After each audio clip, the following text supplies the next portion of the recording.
Hey guys, hope all of you are doing fine. This is the part 16 of the Being Reborn in Marvel with Gamer's Ability. Marvel Gamer Part 16. Thanos POV. A rumor had spread around the universe a few weeks ago, about a being who knew where to find one of the Infinity Stones, one no one had in possession. Rumors like this weren't new, their validity, on the other hand, that was another matter altogether. Lies were a common occurrence in the universe, a nuisance I had learned to live with. After all, the more you are lied to, the easier it becomes to see through the falsehoods of others. I had been lied to a lot. I had learned a lot. I had a mission that required me to be more than I was, to do what no one else was willing to do. The universe was in suffering, it cried for salvation, it cried for release, as the ever-expanding threat of life ate away the finite resources within. They all knew it. Everyone was aware of this, some to a bigger extent than others. Everyone simply ignored it. Why worry about tomorrow's problem? That was their mindset. They all act when it is already too late.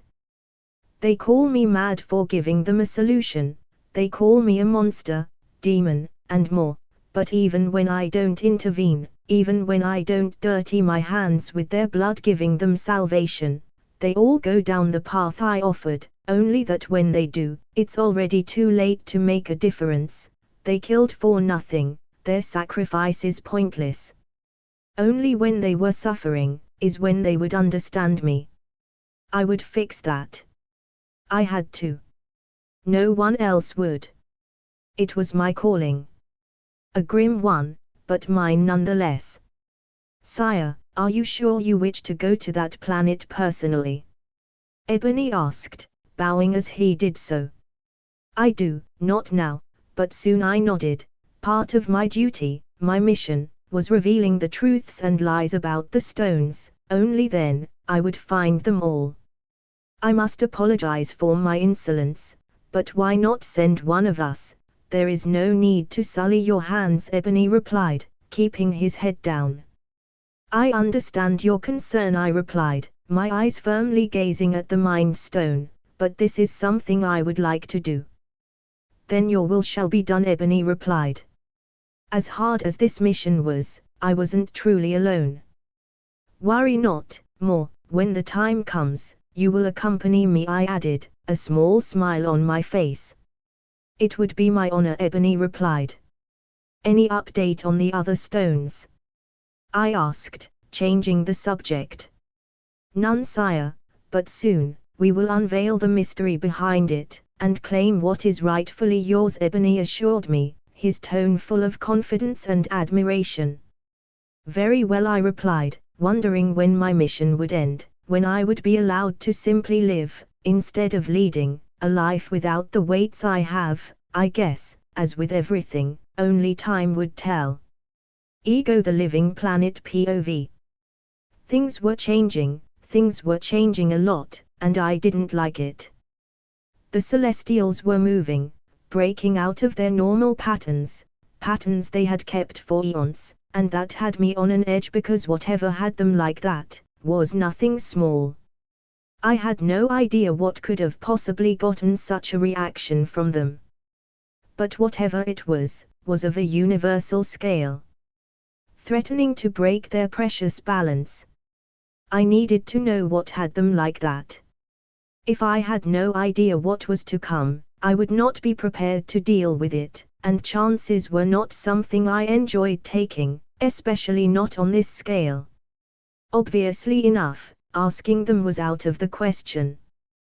But that wasn't to say I couldn't investigate the enigma myself before drawing my conclusions. All I knew was that their predictable behavior had drastically changed after the emergence of a new celestial, the one sleeping within Earth's crust. What vexed me was how that celestial had managed to emerge without destroying the planet. I guess I would only find out if I went back to Earth to investigate the matter myself, or at least I would get a better understanding of it, I guess I will see. Loki Odinson POV. If I thought I hated Alex before, I was unbelievably wrong. I hated him now with the passion of 1,000 suns, no, 2,000 suns. I was a god, the prince of mischief himself. And yet, here I was, drinking tea with the spawn of the man I hated. In the body of a child, totally powerless. More sugar on your tea? Emily asked. 2 please, I nodded, moving my cup towards her to facilitate her work. What about you, Hela? Emily asked, turning to Hela. I fine as it is, Hela replied, taking a sip of her tea. He would pay for this humiliation. Want some biscuits, Loki, Hela? Emily asked, smiling. He would pay after the biscuits. 2 please, I nodded.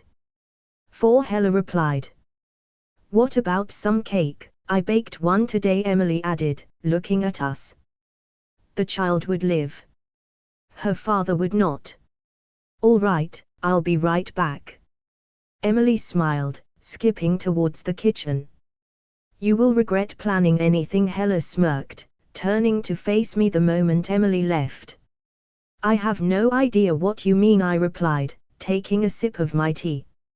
I know that look, even a blind man would see right through you. Hela rolled her eyes. He's far beyond you now, beyond me, beyond Thor. You have a better chance of teaching Thor manners, than of defeating Alex. I snorted, I doubt my chances are that low, teaching Thor manners, ha. That was beyond anyone's power. You will see, Hela chuckled. I rolled my eyes, and before I could reply or say anything, Emily walked through the door, holding a plate with biscuits and one with a scrumptious-looking cake. I'm back, she happily exclaimed, setting the food on the table.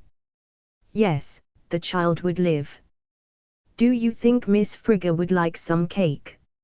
Emily asked while serving the food. During this time, I have seen her eat more than her body weight twice a day, I snorted. I believe if you offer her a couch with mustard on it, she would eat it. Emily giggled, that's mean. Well, we aren't here for our exemplar behavior, are we not? I grinned. Ha, she's good, Hela muttered, looking between Emily and me. I wonder what she meant by that. If she was referring to her cooking skills, then yes, she was the paragon of a chef, one deserving of having a god eating her food.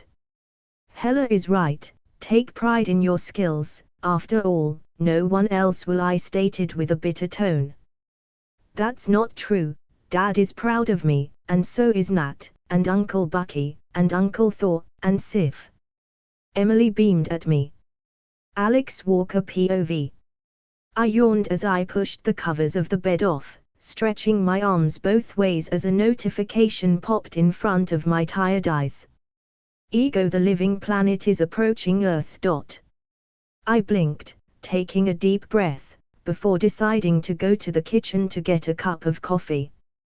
Walking out of the room, I encountered Bucky walking towards the kitchen as well, who upon seeing me, smiled. Good morning, he greeted, as we both made our way to the kitchen, talking about random things, most of them having to do with the girls and their shenanigans. Anything new? Bucky asked, putting some freshly grinded coffee beans to brew on a golden Asgardian pot. I paused for a moment, tapping the kitchen counter with my fingers for a few brief moments before replying. Not much really, I replied. Sure, Ego was coming, but he wasn't something I considered a big occurrence in my life, at most a 10-minute nuisance. I got a date, Bucky grinned, turning around as he took a seat, letting the coffee brew unsupervised for a few moments. I blinked, letting the information sink in before beaming at him with a bright smile. Who's the lucky gal? I urged as Bucky chuckled under his breath. A friend of Sif's, Astrid does. Bucky replied. Good for you, man, I smiled, teleporting beside him to give him a hug. We are going out tomorrow night, to a show in the arena, Sif apparently already taught her how human dates differ from theirs. Bucky chuckled, as I teleported back to my seat. I'm glad I nodded, before asking, do you need money or something? Bucky snorted, rolling his eyes, you already pay me, a lot, or have you forgotten?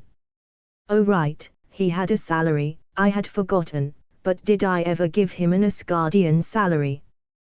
But, human currency is useless here.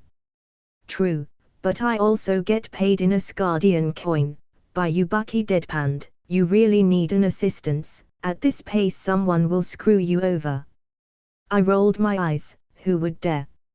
I challenged with a grin, seriously, I wanted to see the man or woman with the massively pendulous balls to try and steal from me. I might even spare them the punishment just for how utterly crazy they would have to be to do that. Good point, Bucky chuckled, but still, you need an assistant, to keep your schedule and mind clear. He had a point, maybe it was time to bring Projector.I back. I mean, I had the template for Ultron and Jarvis ready to be used. You might be into something, I nodded. I mean, if Ultron and Jarvis operated like my golems, I would be able to funnel some of my responsibilities to them. That way, I would not need to be checking on everything at all moments, I could just delegate to them. I am always Bucky replied, turning back to face the coffee pot. Ha! Sometimes, but enough about that, I chuckled, checking on Ego, who was, according to my map, 1 hour away. So, any plans for today? Bucky asked, grabbing the steaming hot pot with his metal, before serving the coffee in 2 cups. I hummed for a brief moment. Well, I was planning on watching TV with the girls, after destroying a planet, but beyond that, not much. Bucky eyed me for a moment, giving me a look that said, really? When I asked if there was anything new, that bit of information would have been great. What? But me hanging out with the girls is nothing new, I frowned. Hanging out with the are you fucking with me? Bucky asked, putting my cup of coffee in front of me. I have no idea what you mean, I shook my head, before snorting a laugh out. Oh, you mean the planet thing, right? That's new, I guess, but nothing important, to be honest. Nothing important. Bucky sighed, I deserve this. Really, this is what happens when you hang out with people who can sneeze civilizations out, and whatever category Thor fits in, instead of having normal friends. I chuckled, hey, it's not that bad. Sure, a man's every Monday, destroying a planet. Bucky rolled his eyes at me. But really, would you change us for anything? I winked. I would sell Thor for a penny. No, scratch that. I would someone my entire savings to take Thor away, Bucky replied with a grin, before taking a deep breath. But honestly, no, I would not change a thing. After Hydra, I never thought I would enjoy life again, but you fuckers changed that. Sure, my life is crazy now, but what's life without a bit of crazy? Amen to that, I nodded, taking a sip of my coffee, noticing it needed some sugar. So, about the planet thing, what's going on? Bucky asked as I apparated the sugar. Well, there's a living planet, who is currently on his way to Earth, I replied while putting 2 teaspoons of sugar in my coffee. Living planet, you mean in a philosophical way, or literal? Bucky asked, frowning as I put 2 more teaspoons of sugar into my coffee. Literal, the planet is sentient and shit, but it's not really a planet purse, it's a brain that made a planet around itself to protect his, well, everything, I replied, adding 2 more of sugar. Why don't you drink the sugar instead? Bucky commented. Funny, I replied, taking a sip of my sugar with coffee. Back to the topic, did you say a brain? Bucky inquired. Yep. I miss the days the only problem we had were Nazis, Bucky groaned, each enemy is weirder than the last. He had a point, when was the last time I fought someone with a gun? I can't even remember. Well, shit happens, what can you do about it? I shrugged. I suppose Bucky chuckled. By the way, Emily has a play date today, and you are invited, her new friend, Vest, and her. He paused, his eyes turning dark. Dad, are coming. That was a long pause. Is the dad something I should worry about? Yes. Bucky replied almost as if whispering. I frowned even more. Why? He said he didn't do it, but I'm almost positive he's the one responsible, Bucky hissed. Did what? I asked. This, Bucky sighed, showing me his metal arm. I looked at his arm, seeing nothing strange. Before eyeing him, Bucky, are you going senile? Not my arm, you dumb fuck, Bucky shot back. Damn, he's sensitive about whatever Vest's dad did. Then what? I asked, tilting my head. Press the new button, Bucky replied. New button? What does he? Oh shit, there's a button there. I don't recall my design having a button, I replied. Indeed, now press the button, Bucky sighed. Okay. I nodded, feeling like Bucky was setting me for a prank. But fuck it, here goes nothing. Confused and hesitant, I pressed the button, and immediately after, a song started to play out. Hi, Barbie. Hi, Ken. Do you wanna go for a ride? Sure, Ken. Jump in. I'm a Barbie girl in the Barbie world. Life in plastic, it's fantastic. You can brush my hair, undress me everywhere. Imagination, life is your creation. Come on, Barbie, let's go party. I'm a Barbie girl in the Barbie world. Life in plastic, it's fantastic. You can brush my hair, undress me everywhere. Imagination, life is your creation. What in the actual fuck? Barbie girl. Needless to say, this needed some investigation, but for now, I would do what any man in my situation would have done, laugh. So, without a care for the world, I wheezed my ass out. I teleported to Ego's main body, as his avatar flew to Earth.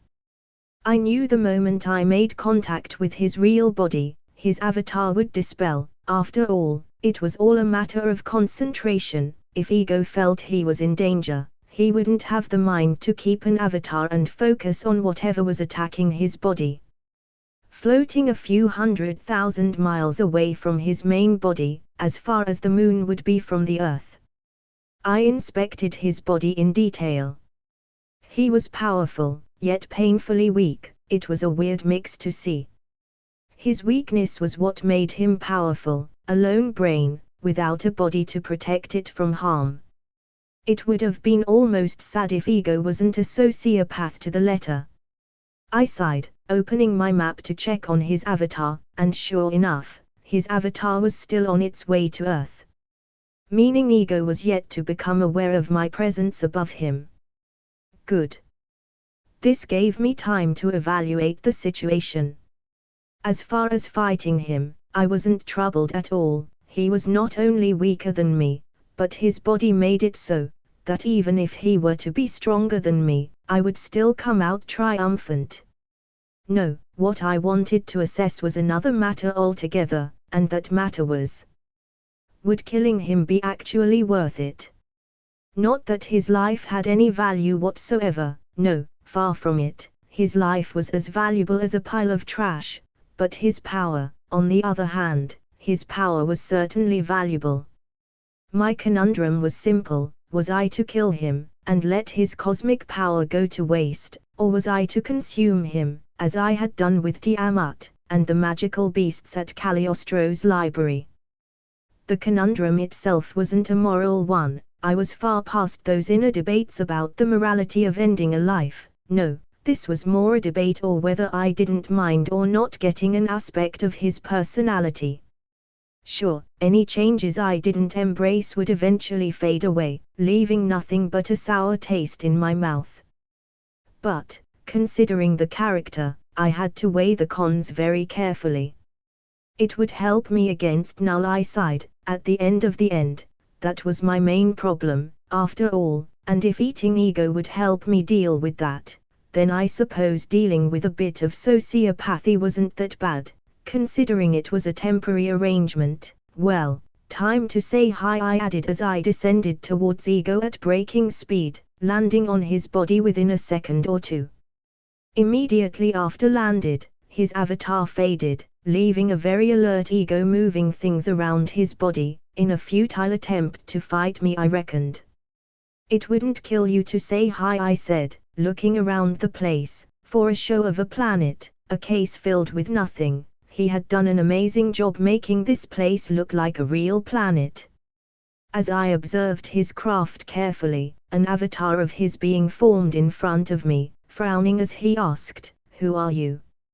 "Alex," I replied, paying him little to no attention. I was otherwise too absorbed seeing how he had formed the animals from cosmic power. His handicraft was impeccable. "Is that supposed to tell me something?" Ego asked, taking a few steps toward me. "No, not really," I replied, turning to face him with a smile. "I doubt you have heard of me, I mean, you haven't been on Earth for a bit, so, yeah." Great Ego rolled his eyes, as the earth beneath me caved, leaving me in a falling state. It didn't take me long to figure out that he intended to crush me. He was either very optimistic, or dumb. Had he not realized the power I had within me? I mean, I wasn't actively trying to hide my cosmic power, he should have felt it. Sighing, I teleported to his real body, his brain with a simple thought, realizing any chat with him would bring nothing but headaches. "So this is the real you," I hummed, my face centimeters away from the lone brain known as ego. "Don't touch that!" a voice shouted in a state of panic coming from behind me. "Didn't want to, but now, I kind of do," I replied, turning around to see a newly formed avatar staring at me, in utter fear. I smirked viciously. He had finally noticed. Took him long enough. "We can talk about this, I'm sure we can work something out," Ego pleaded, looking into my eyes all while he started to form multiple things around me. I couldn't see those things, but I could feel the cosmic energy around shifting, so it wasn't hard to add things up. "Sure, all I want is your power, can you give me that?" I smiled, pretending to go along. "Yes, whatever your wish, I can grant it," Ego nodded, smiling as without any warning hundreds of golden spears protruded from the walls around his brain, attacking me from every conceivable direction. They did no damage. "Really, you have the power to control atoms, and you attack me with spears? The most basic weapon of all." I sighed, erasing the spears away with a pulse of cosmic energy that turned every single spear into dust. "Please, you don't have to do this." Ego, seeing his plan, if we can call that plan, not work, decided to beg as I sighed at the sight. "I would feel bad if your kill count and morals didn't make Hitler look like an okay example for a growing kid," I smiled, creating the runic circle necessary for the ritual to absorb him. "Who are you to judge? Those who I have killed are sheep, our food, food you consumed to emerge. Why is it wrong when I do it? But okay when you do it?" Ego roared, his brain turning red from the usual shade of blue. "Oh," I chuckled, realizing his confusion. "I see your confusion, so before ending you, allow me to clarify, I didn't emerge, nor I consumed any sheep, as you speak, but don't be confused, I have consumed, but not sheep, wolves, and you, my friend, just happen to be a wolf, and I just happen to be hungry." What do you mean by wolves?" "No, you can't mean," Ego muttered, his avatar taking a few steps back in horrified realization. "I was just using your own metaphor. If sheep are mortals in this, then well, wolves had to be the Celestials," I smiled. "No, this can't be. They wouldn't allow it. Ego barked, making the entire planet shake. Don't worry, it's not like it concerns you anymore, I replied, starting the ritual. The time for talks was over. Ritual started. I pushed Ego into a battle of the minds, where he struggled in utter dread for his life, for his individuality, for everything he ever held dear, himself. Tragically for him, all this did was delay the inevitable by a few seconds or so. Little by little, his power, his memories, everything that made Ego, was making mine. Please? Ego pleaded, his screams echoing across my mind as he tried to run away from what was a mental battleground without escape, without an exit, not until one of us ceased to be. The more you fight it, the more pain you will bring upon you, I replied, staring at him with a cold-blooded indifference. The more his essence became mine, the less pity I felt for the monster in front of me. His crimes were unforgivable. Everything he did in his life was heinous, one atrocious act after the other. Never regretting a single thing, there wasn't a grain of remorse in him, a grain of pity for his victims, for the toys as he called them that he used for his amusement. Please? I can't cease to exist, I need to change the cosmos. A monster, devoid of all emotions, yet capable of feeling fear. How utterly pathetic. No one will ever remember you, I spat, finally overpowering his will as I opened my eyes into the real world, the echoes of his last scream, resonating in my head, one last time. Stats. Stats. Name equals Alex Walker. Race equals unknown / celestial. Title equals The Gamer. Occupation equals Prince of Asgard. Ranking equals 97th. Level equals 1995. EXP equals 0% / 100%. HP equals 314,645,000 / 314,645,000. MP equals 407,740,000 / 407,740,000. STR equals 560,070, plus 224,028, equals 784,098. VIT equals 629,290. Definite equals 321,447. DEX equals 479,325. Int equals 815,480. Char equals 256,625. Wiz equals 615,478. Will equals 198,215. Per equals 176,456. LUK equals 10,000. Stat points equals 23,400.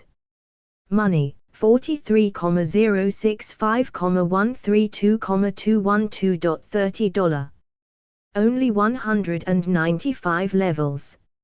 Not bad, but I expected more. It also seemed like absorbing him had only increased certain stats by a lot, like int, wis, char and LUK, but left the rest without much modification. Beggars can't be choosers. Time to go back. I had a playdate to attend to, I was already late as it was. I teleported back to Asgard, changing into a moral casual attire before going over Emily's room. Are you ready, baby girl? I asked, knocking on her door. Yes.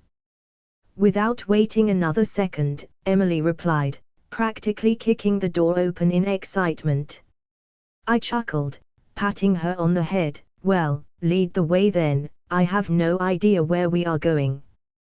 To the park. Emily replied, grabbing a hold of my hand before tugging me to follow her, which I did.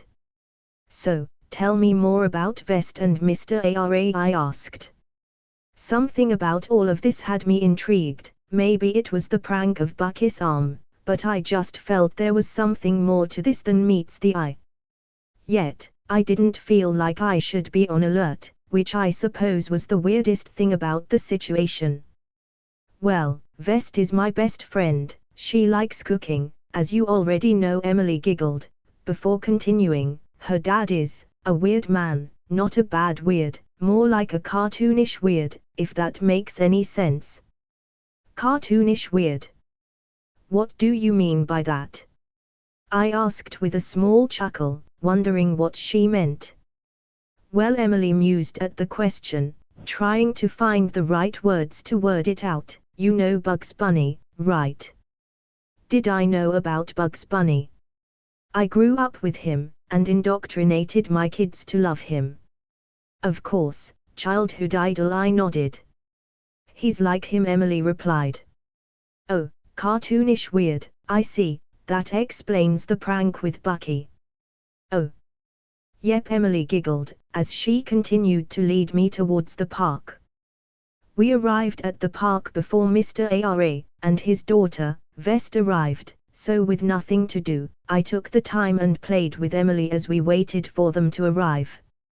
For a bit, we played hide and seek, where Emily made me promise I would not use my map to find her. I understood her concern about me cheating that way. My ability makes hide and seek pointless, if I so desire to use it. After being thoroughly defeated by Emily and her superior hiding skills, we both sat on the swings and started using them, while talking about nothing in particular, silly stuff for the most part. We stayed like this for a good while, until 2 green dots appeared on my map. So sorry. We didn't mean to be late. The voice of a girl around Emily's age said as I turned around to face her. Beside her, there was a man, smiling as he walked towards us, carrying a box of sweets with a delectable aroma that basically floated out of the box. Vest Folkies, Ara Folkies. I took the wrong turn, my deepest apologies, Mr. Ara chuckled, scratching the back of his head. I frowned, their names floating above their heads. They had no levels, nothing but their names. I understand, I replied, deciding that at least for now, I would play it safe, at least until I confirmed where their power level was placed. Before that, I had to prevent unnecessary confrontations. Vest. Emily smiled, jumping out of the swing, rushing to hug her friend, who smiled at the sight in a loving manner. How have you been? Vest, who was currently being hugged blue by Emily, asked. Good, nothing new really, Emily replied, breaking off the hug while doing so. Oh, I see, Vest nodded, before turning her gaze towards me, and immediately I realized that something about her burning-looking eyes, about the way she looked at me, made me feel warm. It was strange, mystifying even. Hi, Mr. Walker, Vest smiled, coming towards me, her right hand extended expecting a handshake. Hi, I smiled in kind, taking her hand. Well girls, go and play, Mr. Walker and we'll be here in case any of you need us, probably eating what I brought in the box, Mr. Ara chuckled, as Vest gave him a look I couldn't quite read. Okay, have fun, Daddy. Emily nodded, grabbing Vest's hand before running into the park. Hi, Mr. Ara waved. Hi, I replied, wondering how this would go. The playdate ended, and I didn't know what to think. Those two were strange, yet I didn't feel particularly threatened by them, which on its own was weird. They were a mystery, even after using my powers to try and find some sort of information. I found nothing, but what was clearly a fabricated bio, like those you would find in role-playing games. Helping with Mr. Ara didn't help either. At first, I tried to talk with him, without making my intentions clear. But it was no to avail. Everything for that man was a game, an opportunity to do something irritatingly silly. I now understood what Emily meant by cartoonish. But even after all this, I found myself lowering my guard against him. I guess he was simply annoying, and annoying doesn't mean inherently bad. Maybe this is one of those parental situations where I have to hang out with people I clearly don't like for the sake of Emily's social life. No. That was too harsh for them. I didn't hate them or anything. Vest seemed like a very good friend for Em, and was a contrast compared to her father in terms of behavior, and yes, Mr. Ara gave an array of mixed emotions, but none were bad, most of them were simply based in my confusion.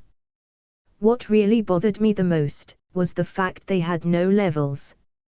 I mean, was that a new thing?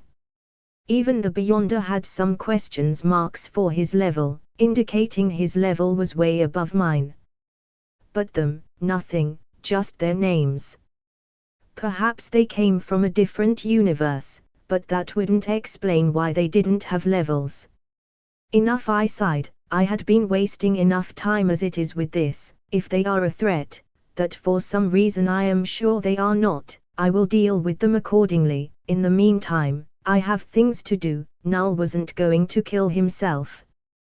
Taking a deep breath, I opened a portal to my office, but, before I could take a single step forward, I saw something approaching, nearing me by the second at an alarming speed, while shouting, "Brew there!" I sighed, bracing for the impact while wondering if my days would always be like this, with Thor doing Thor stuff. Crashing against me at Mach 8, the floor beneath us caved, crumbling into pieces as Thor blasted me with his body a few dozen floors down. My bad, brother. I was training a new move, but pressed the wrong button. Thor chuckled, standing up as he dusted his armor. Meanwhile, I laid on the floor, completely unharmed, but currently questioning my life choices. I blinked, rewinding inside my mind what he had just said, pressed the wrong button. The fuck were you doing? Oh, I said that. My bad, must be the terrible concussion I have. Everything smells and tastes like copper right now, but... Thor smiled, stopping me before I could talk. I put a band-aid on my head, so don't worry. He tried to heal a concussion with a band-aid. What kind of idiot he got a ton of knowledge from the fucking tree, and well, where did that all go? No, Alex, focus, one problem at a time, heal the idiot first, scold him later. Sighing, I stood up from the ground, pressing my hand against his head, using heal. Ah, that's much better. I knew the band-aid was right about to kick in. Thor smiled, giving me a hug. First I smiled, kicking him on the knee with enough strength to bring him down. What were you doing healing a concussion with a band-aid? Second, please tell you can't heal a concussion with a band-aid. And third, what in the fuck were you doing to get injured in the first place? You are basically indestructible. Well, answering your questions in order, the band-aid was part of a loot. I mean, an orc challenged me to a fight, I electrocuted him to ashes, and in the middle of it all, there was a band-aid, so, yeah, I used that like you use your potions. Thor chuckled, scratching the back of his head as one of my eyes twitched, but, I guess it was no magical item, at least not like ones your monster drop, and, yes, I know a band-aid doesn't cure a concussion, obviously you need to. I glared at him. I'm joking, Thor chuckled. As for your last question, well, I was training a new form of mine. I call it, the Super Duper Thor. The name is a work in progress. A new form? I asked, unsure what to think of that. Yes, a transformation, where I, the mightiest brother, uncle, god, king, lover, hairkeeper, and biggest shareholder of Thoriel, my personal brand of shampoo, get access to power beyond my imagination. Thor nodded, as I used great heal on him. I mean, there had to be something in there that heal didn't heal, maybe holy heal, next if great heal doesn't work. If none of that works, I might need to use the stones. Brother, stop healing me, I'm fine. Thor protested. That's debatable. Today you are being more Thor-like than usual. Too Thor-like, I muttered, narrowing my eyes. This will end poorly. Thor chuckled. Bah, I'm just happy. If I perfect this transformation, name pending, I will be able to fight by your side. He grinned. I chuckled. But, how did you get hurt then?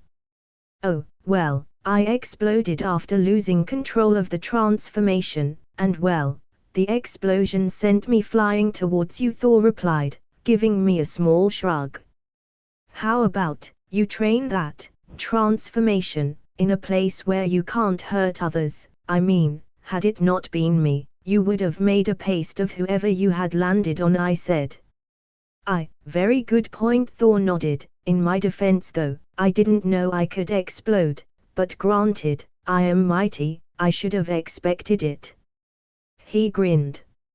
As I prepared for Null's awakening, a notification popped into my system, informing me that Thanos and his army were on their way to the abandoned planet whose coordinates I had scattered through all of space to manipulate the purple giant into collecting the stone for me. I smiled, opening my map. From what I saw on it, Thanos and his army would arrive at the planet in an hour and 10 minutes. Plenty of time to prepare. Smile on my face, I teleported to the planet, where I began to create certain decorations for the Titan's arrival. Nothing out of the ordinary, just a few small details to set the mood. A temple, where I would wait for him. Traces of a past civilization that had ended because of their hubris, to connect with his past and current motives, and the occasional monument with ancient art telling the story of the stones. And a spell or two, to make the planet look and feel more mysterious, by making a deep mist surrounding the location he was to visit, one that would only open to him, to make him feel like the chosen one. I feel like I'm missing something. The question was, what? Oh, right, a fake prophecy, narrated by the paintings or writing of a lost civilization. Nothing sells a point more than a prophecy of a promised champion. And Thanos believed himself to be one. I still feel I'm forgetting about something. That's right, the Red Skull. I can't have him ruining my convoluted plan by possibly telling Thanos he was being lied to. Time to delete him, I nodded, using erasure on him, effectively ending his weird immortal existence. With that done, the only thing left to do was wait. Thanos POV. I was about to arrive at the planet where the rumors of one of the stones had begun. I had no idea what I would encounter there. A lie. A truth. Both perhaps. I mused at that thought for hours, as the ships coursed through the cosmos, nearing our destination. Sire, we have arrived, Moore announced, pointing at the screen. Any information on the planet? I asked, leaning towards the screen a bit. None, Sire, Moore replied, frowning. I sighed. I expected as much. This sector of the universe was nothing but an echo of the past. Planets that once had life, turned to nothing, leaving their story, their achievements to rot, to be forgotten. Prepare for landing, I ordered. I knew there was a possibility of this being a trap. Many wanted my head, and a desolate planet was the best place to do what they so desperately sought for, but for my mission, I would take the risk. As you wish, Moore nodded. Alex Walker POV. I smiled, seeing as Thanos and his army landed on the planet. It was showtime. Grinning, I changed my form to that of an old alien. In short, I had changed my appearance to look like Yoda, down to his clothes and lightsaber. Okay, I have 5 minutes at most to prepare my speech, I muttered, modulating my voice to sound like Yoda, and my speech pattern, to seal the deal. Hum. Not yet. Hum. Almost. Hum. Become powerful, you have the dark side in you, I sense. Good, that will do. Thanos POV. I followed the path that almost seemed laid out for me, seeing the planet and witnessing the story it told. It reminded me of my own planet, of the destruction it came after they refused to listen to me. It was uncanny, almost perturbing. I pitied those who had lived here, because I knew the pain they had gone through. I would stop that pain from ever happening ever again. Sire Moore said, pointing ahead. A thick mist had appeared out of nowhere, covering the entire place. It's solid, Moore commented, touching the mist. I did the same, but unlike Moore, the mist parted at my touch, clearing as if obeying my will. Follow me, I ordered Moore and my soldiers. Something about this felt off, but it was clear, only I could lead the way now, regardless of the reason behind it. As you command, Sire Moore bowed, getting behind me as I cleared the way, revealing things that were not there before, monuments that seemed as old if not more than some galaxies. This is why I must do what I have set out to do, I said, looking around. Just how many planets had fallen to this? To a lifeless rock, with their history rotting beneath the moth. Your mission is holy, Sire Moore bowed. It wasn't. It was simply a necessary evil.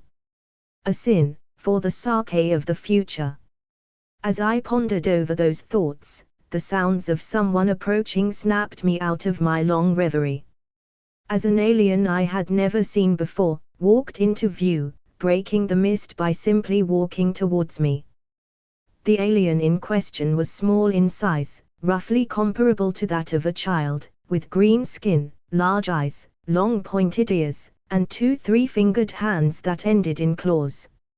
Finally arrived, you have, the alien smiled, as Moore took a step forward. Hear me and rejoice. You have had the privilege of being visited by the great Titan. On his holy wake, the universal scales tip toward balance because of his sacrifices. Smile, for you are about to become one of the children of Thanos, Moore recited with a smile on his face. Child. Too old for that I am. The alien replied with a chuckle, making Moore frown in anger. But before he could do anything, I stepped in. Are you the one who has been spreading rumors about the Soul Stone? HRMMM. Yes, I am. Clear, the prophecy was waiting for you all this time. I have been. YRSSSSS. I looked into his eyes and asked, how can you be sure I am the savior you speak of? Cleared the mist, you have. YRSSS, only you the savior can be, he replied, turning around. Follow me you must, the answers you seek I have. I sighed, deciding that for now I would follow the strange creature. Thanos POV. I looked at the green creature in front of me as he smiled. Carry me to the top of the mountain you must. Part of your challenge it is, he said, moving his hand to point towards the mountain, his way of speaking broken, strange, or perhaps natural to his people, I really couldn't tell. You dare to order the GR, Moore began, but with a simple gesture of my hand, I silenced him. To show humility and kindness you have, he replied, chuckling under his breath. Easy this challenge is, the ones ahead, they are not. HRMMM. Very well, I nodded. For now, I would follow his rules, and play the game and see where it leads me. But, sire! Moore exclaimed. I will do what I must, Moore, I replied, giving him a look that said, do not question my choices. I humbly apologize, Maw bowed. Forgiven you are. YRSSSSS, the small alien replied, smiling towards Maw. What is your name, if I'm permitted to know? I asked, trying to gather any kind of information. Yoda, my name is. YRSSSS. Yoda, very well. I nodded, kneeling to his level, offering him a hand. Allow me, Yoda. Become powerful, you have the dark side in you, I sense. Hurry, we must, short the time we have it is. HRMMM. Yoda replied, jumping onto my shoulder before taking a seat. Where must we go? I asked. No, you will, when at the place we must be we arrive, he replied, as cryptically as possible. Very well, I nodded, following the path ahead. I continued walking for hours to no end, Yoda sitting on my shoulder, meditating. I could feel Maw glaring at him, but Yoda seemed unperturbed by that fact. In fact, he almost seemed amused at Maw's anger. Is this walk supposed to take us somewhere? Maw said, directing a light glare towards Yoda. Too impatient you are, revealed to you the truth will never be. YRSSSSS. Yoda replied, without even looking at Maw. Perhaps that was the test, patience. By this point I doubted this creature wanted to ambush me. Many opportunities had arisen, none had been taken. Needless to say, I still didn't discard the possibility of him being a liar, but by this point his intentions were clearly not hostile. I sighed, looking ahead to see a temple. Was that it? I couldn't tell. He said, I would know, but the temple didn't feel like the place where the truth was laid. Alex Walker POV. We just walked past the temple. The place where we were supposed to go. Fuck my life. I guess Thanos has high standards when it comes to mystical revelations.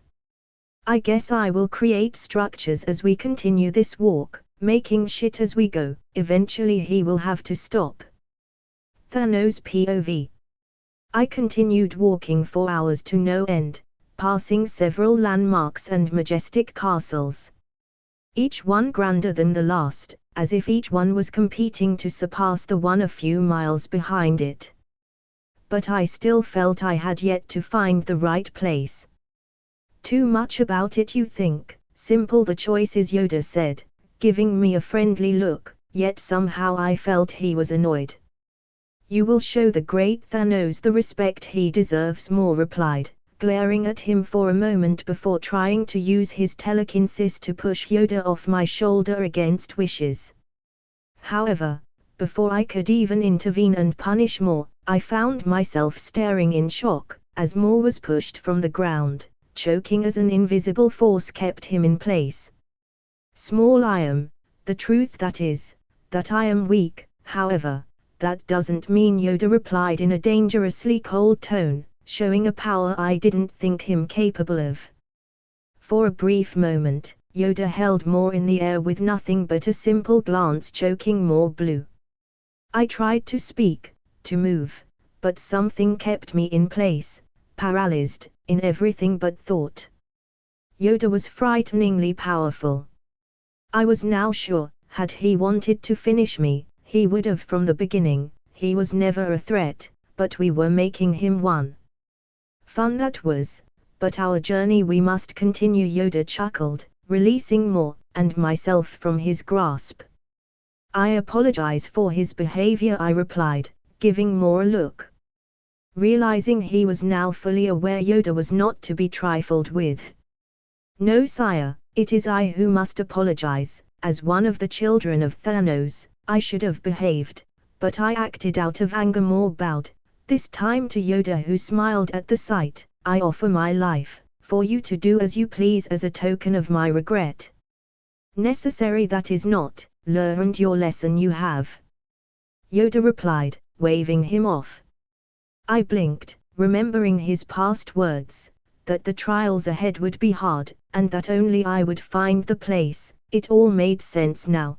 the place was always within my grasp, for it was anywhere within the planet, as long as I was patient, and didn't let my preconceptions guide me. "We have arrived," I announced, without moving an inch from where we were. "We have. I mean, yes, arrived we have. HRMMM. I knew it. Mr. ARAPOV. Well, that was an interesting approach to the situation. What are you watching?" Vest asked. "Alex cosplaying as Yoda," I replied. "I have yet to see a Jedi joke in there, but it's a start. My young Padawan had much to learn." "Why though?" Vest asked, tilting her head. "Well, he's tricking a Titan into doing something for him," I replied, chuckling under my breath. History, no matter where, seemed to repeat itself. Déjà vu, Vest muttered. "Yep," I nodded, before jumping to my feet. "I'm bored, so I'm gonna spend some time with Bucky, he's my new best friend." "I'm pretty sure he hates you," Vest replied, rolling her eyes. "Nah, he loves me, he just loves playing opposite day, or whatever suits the narrative of my point. You pick," I chuckled, teleporting out of the room to spend some quality time with him. Alex Walker POV. After Thanos had finally decided to pick a place for me to tell him what he had to do, he left, leaving in a bitter state of mind. I mean, I had created no less than 40 over-the-top structures, and in the fucking end, he had decided to pick the middle of the room. I created 12 castles, and 18 skyscrapers. But, in the end, it didn't matter. As long as he was on his mission, I could deal with my disappointment. As to how he took the information about his mission, well, he took them particularly well. Sure, he didn't know he had to kill Gamora to get the stone, but he had understood the fact he had to go to the planet with her to get the stone. Only her. A fact Moore didn't like at all, so, as to avoid Moore fucking my plans by convincing Thanos I was a scammer of some sorts, I altered his memories, creating a version of him that would support my plan instead of fucking it up. I remember a time when such tricks were out of the question for me. I guess I have outgrown my morals. Anyway, with Thanos on the path I wanted him to be, I teleported back to my office. I still had much to do. Null was coming, and while I had done many things to prepare for him already, I was still extraordinarily underprepared. I had the armies to fight his, but that would not win me the war. I sighed, suddenly remembering something. A long time ago, I had acquired a crafting item that at the time I had no use for, a fragment of the universe before the bang, before the creation of the stones, meaning said fragment predated the current universe just like Null. Fragment of the cosmos, legendary crafting item. A piece of what was before the bang, elemental like the 6 aspects of the universe, but hollow, lacking a purpose. This can be used for crafting. I wonder if that can help me, I muttered, reading over the item's description. A new quest has been created equals the weapon of a god. With war drawing closer, you can feel the darkness lurking at every corner. As you feel the weight of everyone's lives lay upon your shoulders, it is more than clear you need a weapon worthy of a god, to guide those who oppose the old order of things. A weapon capable of opposing the god-killing monstrosity that is all black, Null's weapon, a weapon specifically forged to slay divine beings. Objectives equals craft a weapon of unmatched power using the fragment of cosmos within your possession. Rewards equals the weapon of a singularity. Failure equals possible death, broken fragment of the cosmos. Ha, it's been a while since I got a quest. A good one at that. I chuckled, reading over the quest one more time before sighing. Crafting a weapon, I guess the question now is, what do I want for a weapon? Unlike my Uru weapons, or vibranium/adamantium ones. My decision here was permanent. After all, I only had one fragment of the cosmos, legendary crafting item. So, I had to be absolutely sure when it came to my choice. Not only that, but I also had to consider what was the best weapon choice to fight Null. He had, all black, a weapon specifically forged to kill divine beings. I guess I could always reverse his own idea, by forging a weapon specifically to kill him. But that felt like a waste, not in the immediate time, but after I dealt with Null. Sure, he was the biggest threat as of the moment, stronger than me, and most of the universe, but in the big scheme of things, he was inconsequential, as I was. So this project had to serve a greater purpose than just defeating Null. I wanted a weapon with the power to aid me beyond my immediate problems. And that only made my quest to forge one, even harder. I chuckled at the thought, looking over the fragment of the cosmos, legendary crafting item. That laid in my hands. Perhaps I didn't have to choose. Why bound myself to a single weapon, a single style, a single approach with it, after all? The universe was ever changing, ever expanding, so why couldn't my weapon be just like that? I grinned. I liked the sound of that.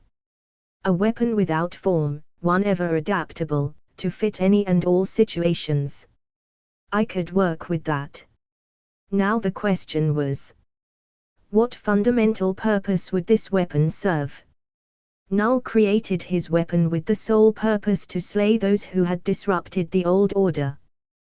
The gods, the celestials, the divine beings and their creations intruding and shattering his perfect world of darkness. That was all Black's purpose, to be the end of everything in creation. That purpose made All Black stronger, the same way an attack with a name was stronger than one without one. Names, just like purposes, gave the weapon and attack, power and intent, one that made them vastly more powerful on a fundamental level. I guess it was because it gave them an identity, one bigger than just an attack or a simple weapon. I needed to find that before I crafted my weapon. I needed to find the name and purpose of it. A purpose beyond just being my weapon. And a name to identify that purpose. I had my work cut out for me, but I couldn't really complain. Nothing that was ever worth the trouble was easy to achieve, be it power, money, or love. All of it required work, hard work, one way or another. Sure, some had an easier path to some of those things. With some being born into money, like Tony Stark, and others being born into power like Tiamat. But regardless of how easy you had it from the start, there would be the day where you would have to work hard for something, be it love, power or something else. Emily Walker POV. At times, I hated being a kid. I wasn't blind, I could see Dad worrying like never before, and just like always, I was nothing but baggage. If I only were older, I could help him. If I only were older, he would confide in me. I knew it was silly to think like this, but it pained me seeing him like that. Pretending everything was okay just for me and Nat, smiling to avoid worrying anyone around. It made my heart ache, because I knew he was suffering, and I couldn't do anything about it. Are you okay? Vest asked in a soft tone. I am. I nodded, giving her a weak smile. Don't lie, Vest smiled, giving me a hug. You can count on me, for anything. I smiled. It was uncanny really. She had this presence that made me feel okay, no matter the situation. I'm worried about Dad, I sighed. I know something is coming, I can see it on his face, and I feel useless. I wish there was something I could do to help him, anything. Vest smiled, giving me a warm look. You being safe, it's all he needs, but I understand the sentiment. I know, I nodded, petting Goose as she came to the room, purring in an attempt to cheer me up. But I don't want to be safe. I don't want to be safe if that means Daddy will have to face everything alone. A valiant sentiment, Vest smiled, offering Goose a treat. But you have to understand, there is a time for everything. There will be a time where you will be able to help him in many ways. It's a part of growing up, leaving your parents' wings to fly right beside them. I liked the sound of that, flying beside Dad. I hope that time comes soon. Don't, you should be enjoying your time as a child, Vest chuckled. You talk as if you were older than me, I replied, rolling my eyes. I am, Vest winked. A few months at best, I chuckled. Older is older, Vest chuckled back. Enjoying my childhood, that sounds sweet and all, but I would trade all of it just to help Dad. I know Nat would too. As I mused over that thought, the entire room went dark, leaving me and Vest sitting on the floor, as Goose started to hiss in a mix of fear and anticipation. What happened? I muttered, creating a ball of light with eldritch magic, only for it to be immediately destroyed by an unknown force. You are his, aren't you? A mysterious voice whispered behind my ear, freezing me on the spot. The voice was deep and husky, having low tones that scraped like nails on a blackboard. Who are you? I managed to ask, shaking, not out of fear, but cold, unbearable cold. The voice chuckled, and for a moment, I felt as if something was moving around the room. I gave Vest a look, who unbeknownst to me had grabbed my hand, realizing I had to save her. She had no play in this. Right now. Nothing but a shade, biding my time, as the seal wears down. But once upon a time, child, I was the king of old, the embodiment of darkness, the lord of the abyss, the voice began, whispering, sounding thin and pained. And little by little, what had started as a whisper rose to a scream so high I had to cover my ears in pain. I am Null, the king in black. And your father will learn what it means to oppose me. So child, hope not ever to see heaven. For I have come to lead you to the other shore, into eternal darkness, into fire and into ice. As the monster screamed, I could feel something forming in front of me. I couldn't see it, but I didn't need to see it, to know what it was, a weapon, an instrument to end me. I refused to end like this. Vest behind me. I shouted, starting to create a shield around me with eldritch magic, using all of my power to fuel it. However, before that came to happen, Vest took a step forward, her hand stretching into the darkness, grabbing a hold of something, as a dark look dawned upon her face. Vest. I muttered in shock. For a second or two, she said nothing, simply staring into the darkness with a look I had never seen on her face before. After a moment, she smiled, turning to face me. Don't worry, everything will be all right. Before I could ask what she meant by that, she turned to face the darkness once again, and with a tone devoid of any emotion, she spoke in a language I had never heard before. Soon after she said that, a high-pitched scream of agony was heard, as the darkness around us dissolved like a mist, soon enough, returning things to normal. What was that? I asked, staring into Vest. A message, Vest smiled, turning around to face me. Now, if you don't mind, can we keep this a secret between us? Pretty please. I have to tell Dad about the attack, I replied. I know, I apologize for my bad wording. What I meant to ask was, to just leave out my part, if possible. Of course, if you don't, I won't hold it against you, Vest requested with a bright smile, to which I nodded. She was strong, I could see it now. With but a touch of her hands, she had vanquished whatever had infiltrated my room with shocking ease. So for the moment, I would compromise as best as I could. She had saved my life, after all, so I would try to avoid telling anyone what she did, but if Dad asked, I would not lie. I will, but if Dad asks how in too much detail, I will tell the truth, I replied, hoping that she didn't get mad. She was my friend, and friends kept secrets, but I didn't like the idea of lying to my father, not a little bit. It's okay, you are a good child, as you should. Vest smiled, giving me a hug. Like I said, I won't hold it against you, not a single bit. I smiled, letting out a breath of relief I didn't know I had been holding. I will try my best to not say it though. That's all I ask. Vest nodded.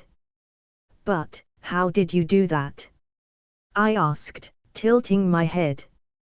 One day, I'll show you. Vest winked, her reply making me pout. If I had that power, I could actually be of use for a change. Don't pout, I truly mean it. One day, I'll show you. Thanks for saving me, I sighed, giving her a small smile. No need to. Vest replied, kneeling to give the terrified goose another treat to calm her nerves. Alex Walker POV. As I tried to find what I was missing to craft my weapon, the one I intended to use to vanquish Null permanently, I felt something, a pulse of energy so dark, so vile, so horrendous on a fundamental level, that it sent an icy shiver down my spine, putting me in a state of alarm.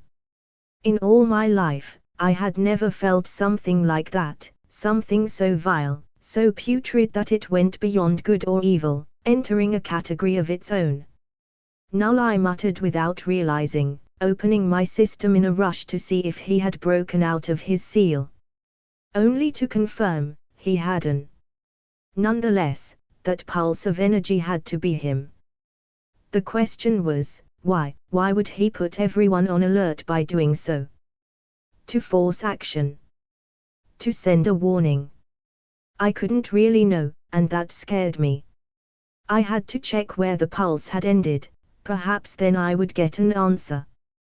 Rushing to check, I opened my map, putting the pulse on the search parameters, seeing it had stopped after scanning the 9 realms, which meant the girls. Somehow, someway, I felt something was amiss, with my first thought going over to the girls.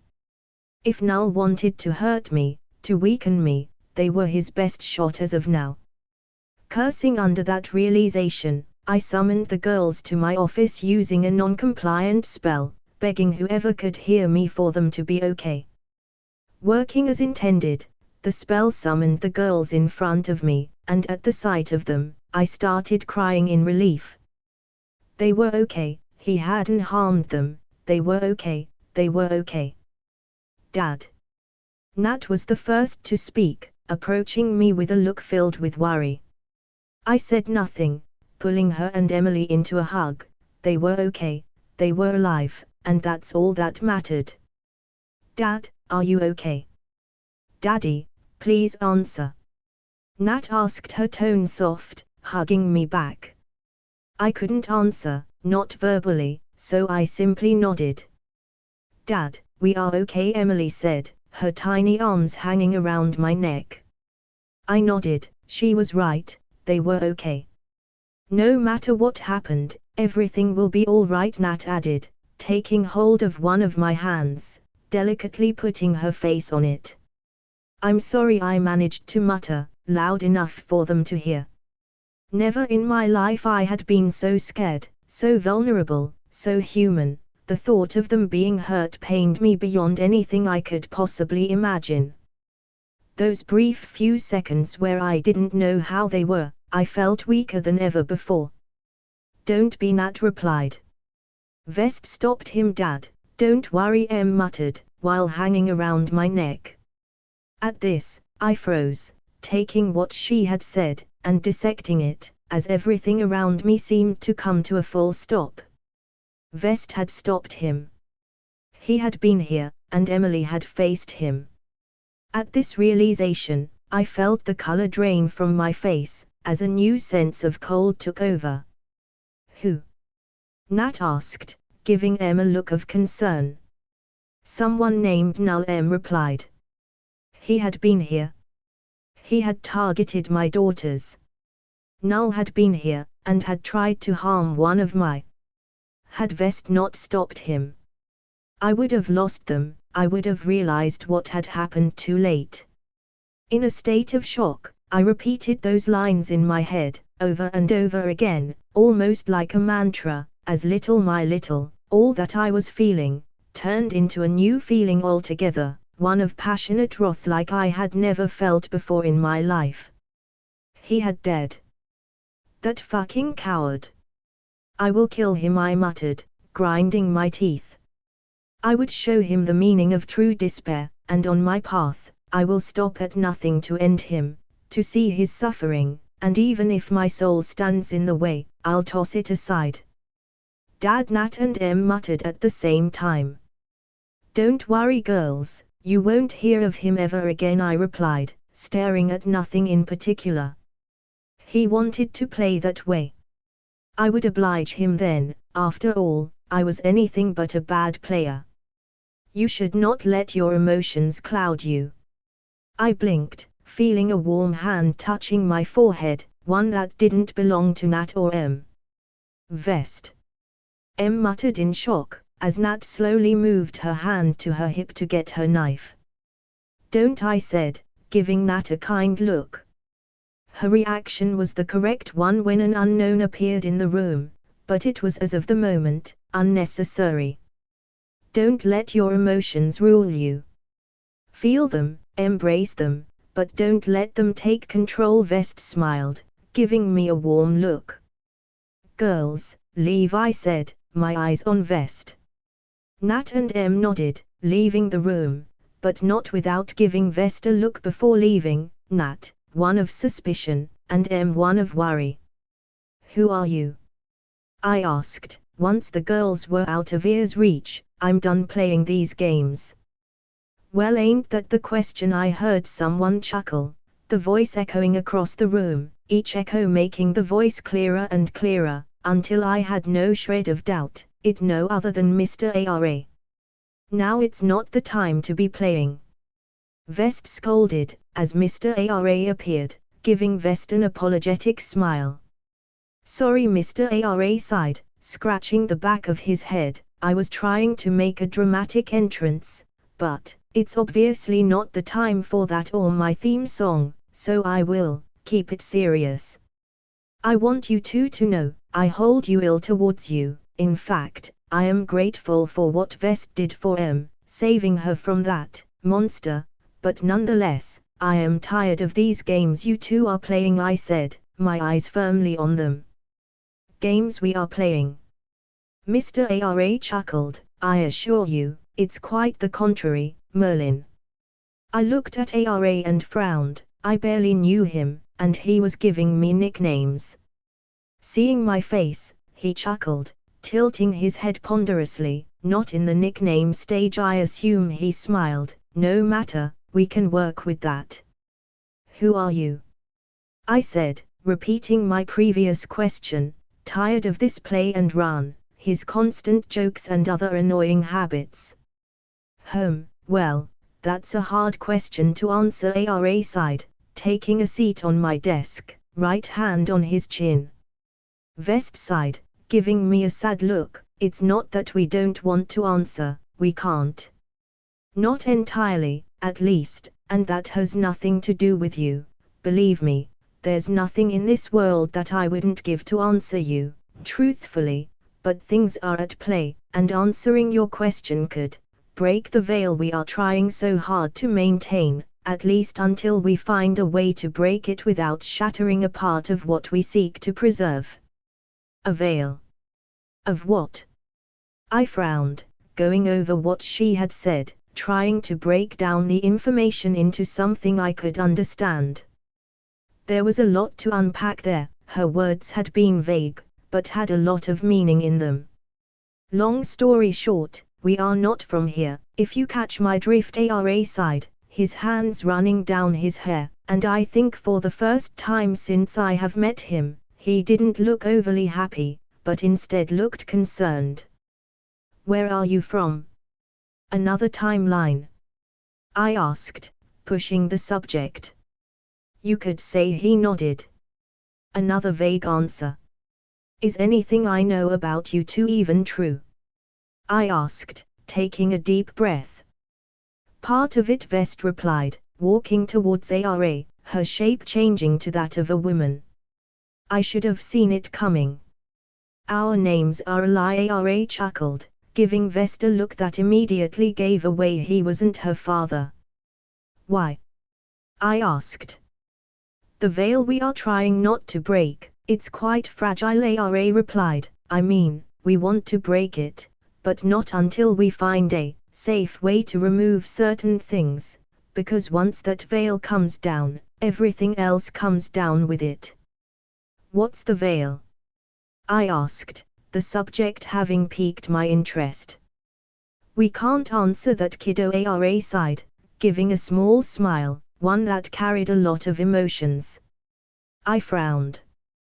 We really want to answer, Vest muttered, getting a hold of Ara's hand, but we have to avoid triggering any events that might lead to the veil breaking before its time. And talking to me about it will do just that. I sighed. Yes, any talk too specific about it can fuck our entire operation, Ara nodded.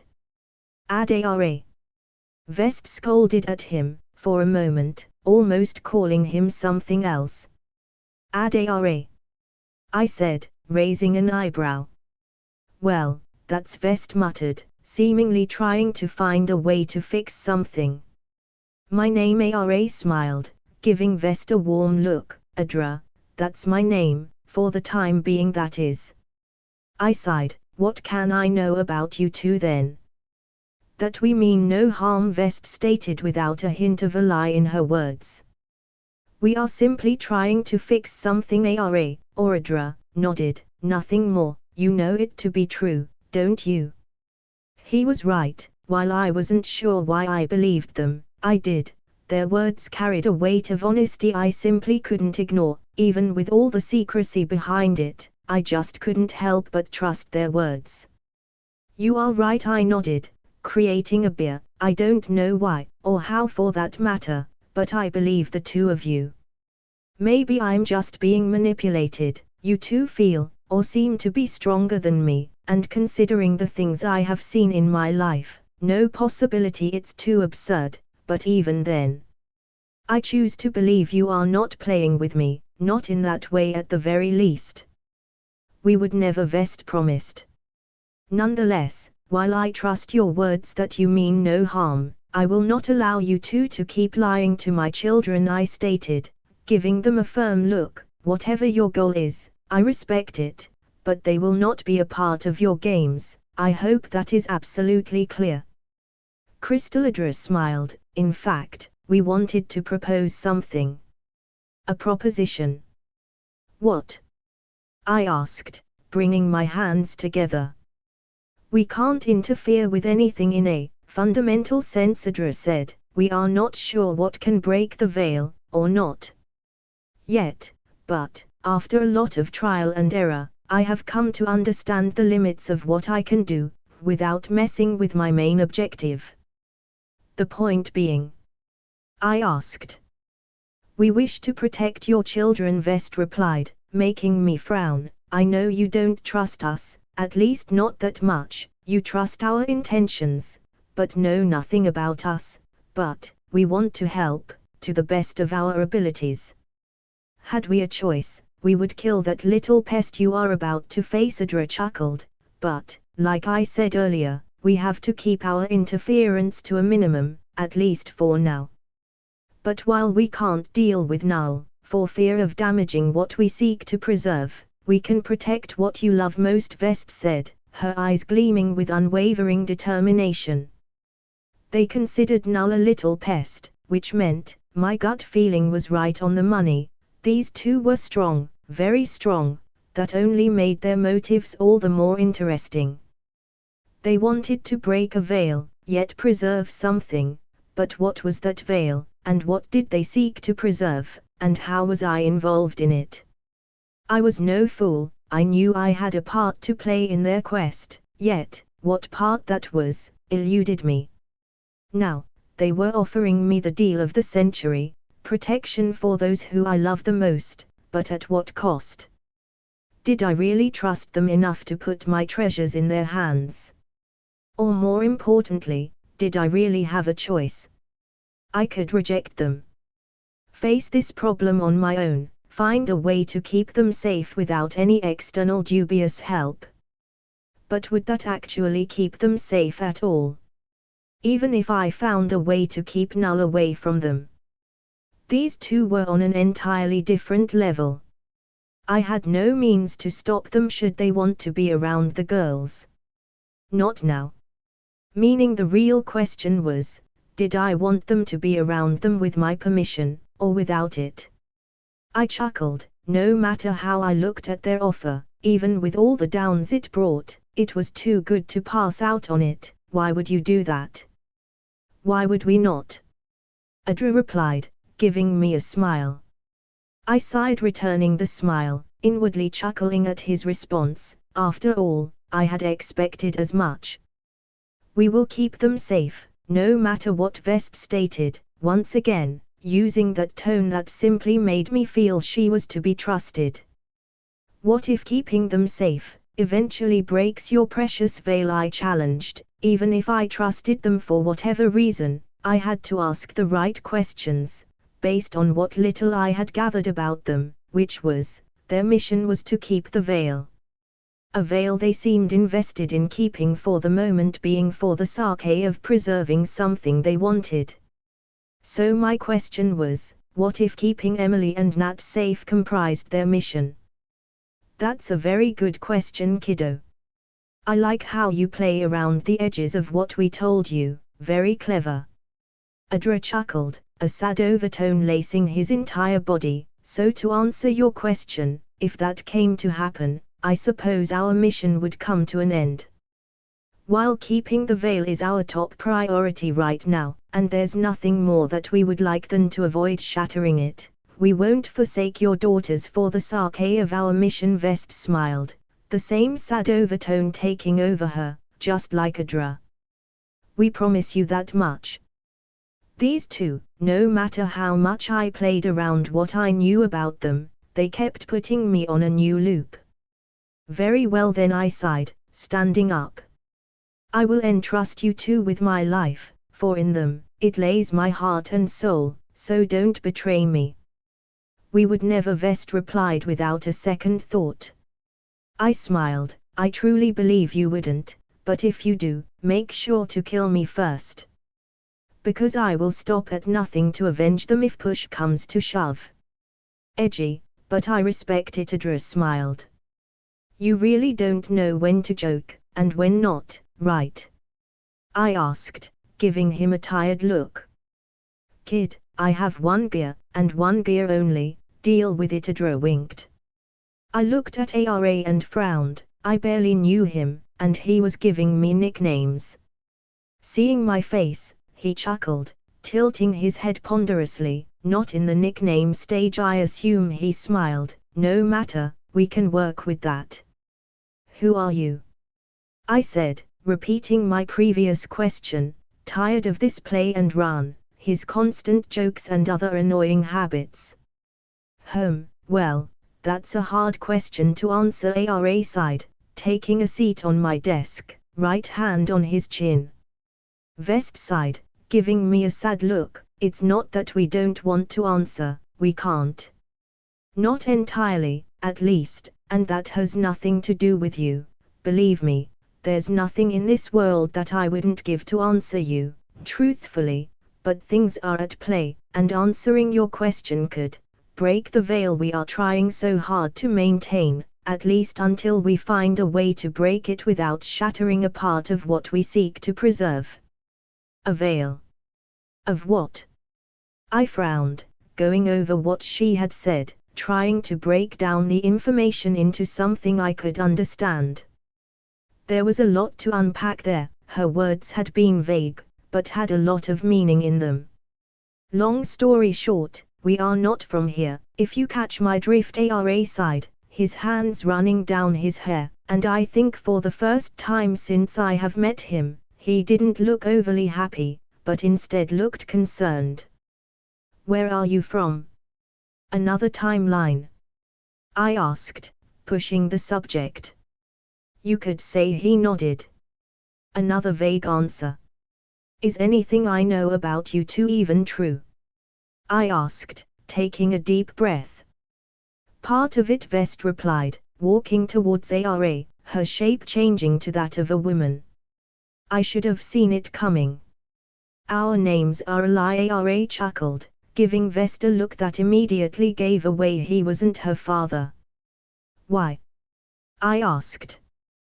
"The veil we are trying not to break, it's quite fragile," Ara replied. "I mean, we want to break it, but not until we find a safe way to remove certain things, because once that veil comes down, everything else comes down with it." "What's the veil?" I asked, the subject having piqued my interest. "We can't answer that, kiddo," Ara sighed, giving a small smile, one that carried a lot of emotions. I frowned. "We really want to answer," Vest muttered, getting a hold of Ara's hand, "but we have to avoid triggering any events that might lead to the veil breaking before its time. And talking to me about it will do just that." I sighed. "Yes, any talk too specific about it can fuck our entire operation." Ara nodded. "Ad Ara." Vest scolded at him, for a moment, almost calling him something else. "Ad Ara," I said, raising an eyebrow. "Well, that's," Vest muttered, seemingly trying to find a way to fix something. "My name," Ara smiled, giving Vest a warm look. "Adra, that's my name, for the time being that is." I sighed. "What can I know about you two then?" "That we mean no harm," Vest stated without a hint of a lie in her words. "We are simply trying to fix something." Ara, or Adra, nodded. "Nothing more. You know it to be true, don't you?" He was right. While I wasn't sure why I believed them, I did.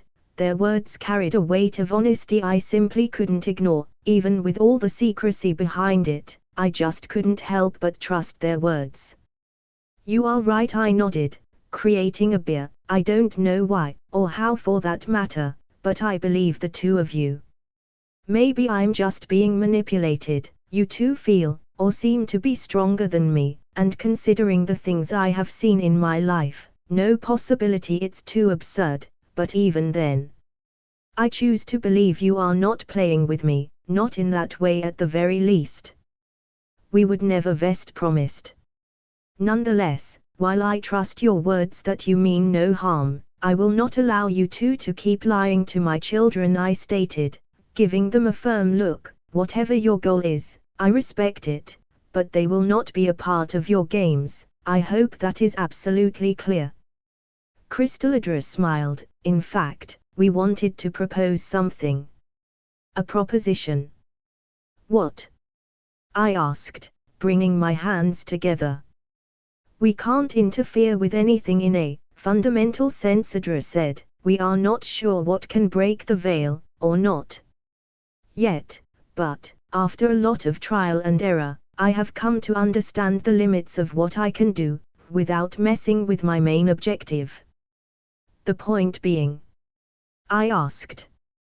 "We wish to protect your children," Vest replied, making me frown. "I know you don't trust us, at least not that much. You trust our intentions, but know nothing about us, but we want to help, to the best of our abilities.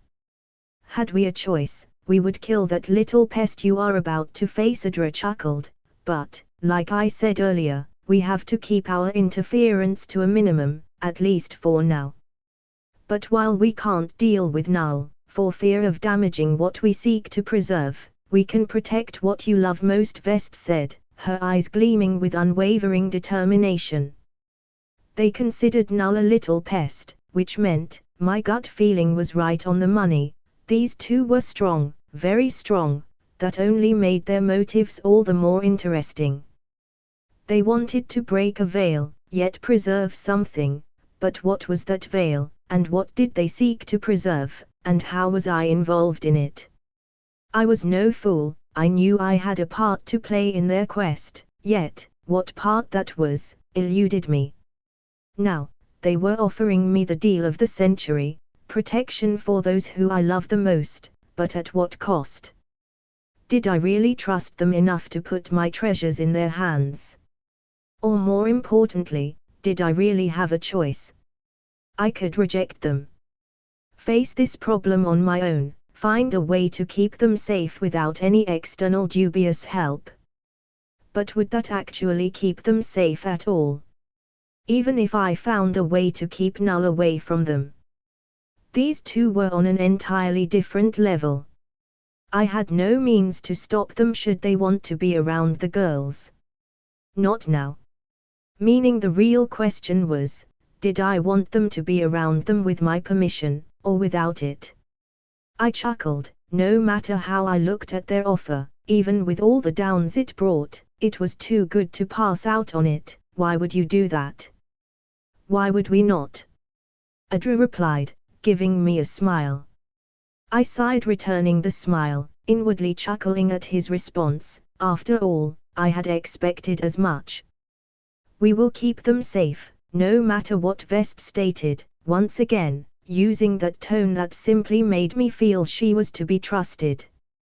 What if keeping them safe eventually breaks your precious veil? I challenged. Even if I trusted them for whatever reason, I had to ask the right questions, based on what little I had gathered about them, which was, their mission was to keep the veil.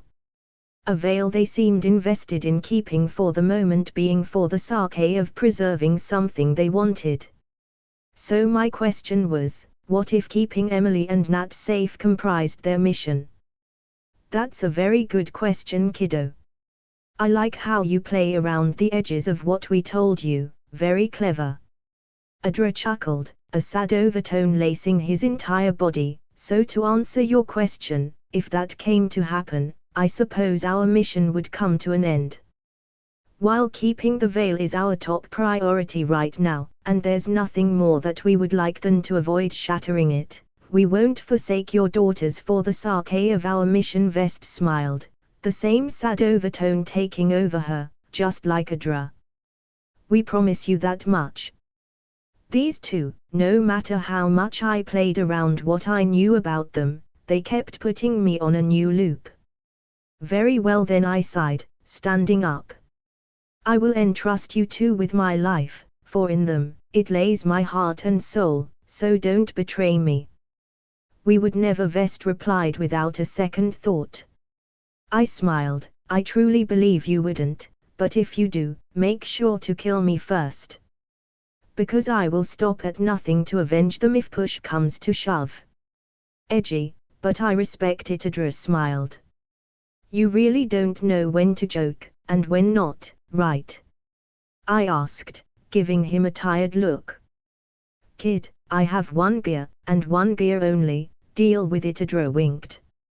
Having finished my conversation with my inner circle, each one leaving to take on a mission of their own to hasten our preparation, I teleported to Xander to try and explain the situation, not really expecting much from this travel. After all they had was my word for what I was about to explain, and even with my status as a Prince of Asgard, my word didn't carry that much weight at all. Skepticism was to be expected. Granted, there were other ways to convince them, not every step of my journey had to be diplomatic. I had the power to control their leaders, bending them to my will should it be necessary, and seeing how dire the situation was, it seemed like it would. I find your claims hard to believe, young Prince Irani, the commander of the Nova Corps said, giving me a doubtful look as I explained what was to come. Yet, they are the truth, I replied, trying to solve this matter without having to resort to other more morally questionable methods.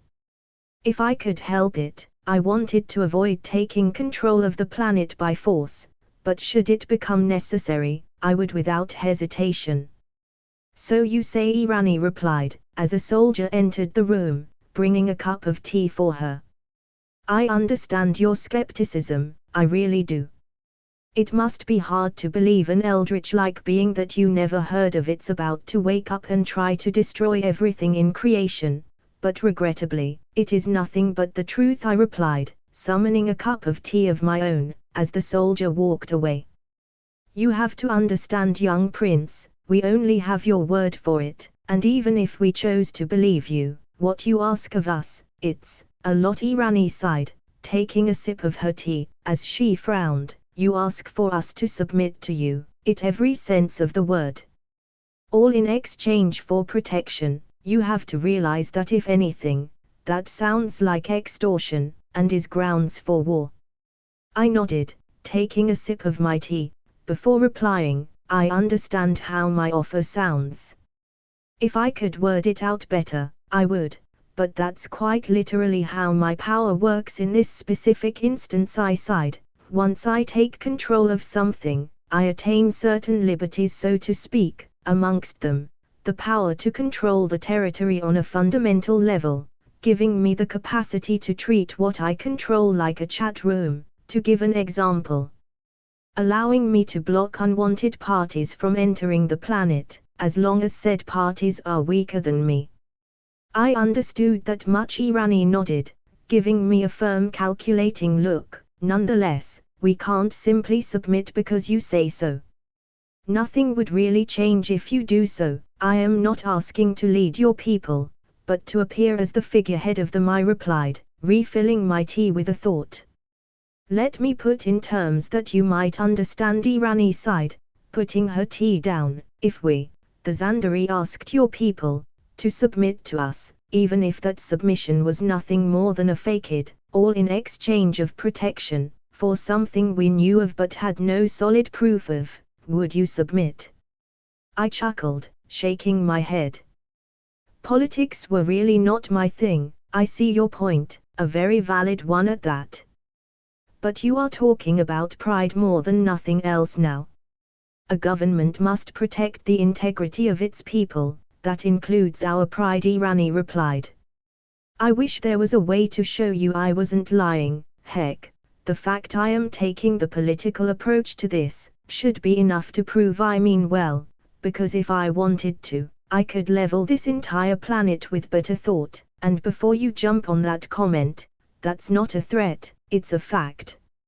I have power beyond your imagination, I sighed, giving the commander a warm smile as her gaze hardened. I am more than a prince, more than a human, though to be completely honest, I'm not quite sure I was a human at any point to begin with. Most recently, I ascended, joining the Celestials. I know you are aware of them, most advanced civilizations are. I was not aware one could ascend to their ranks. In fact, I was quite sure that was impossible, Irani replied, her tone even but calculating. You are absolutely right, it is impossible to ascend to their ranks, I nodded. By normal means, that is, I smiled, creating an illusion around us to show her how I had come to join the celestial ranks. What is this? Irani asked, looking around in confusion.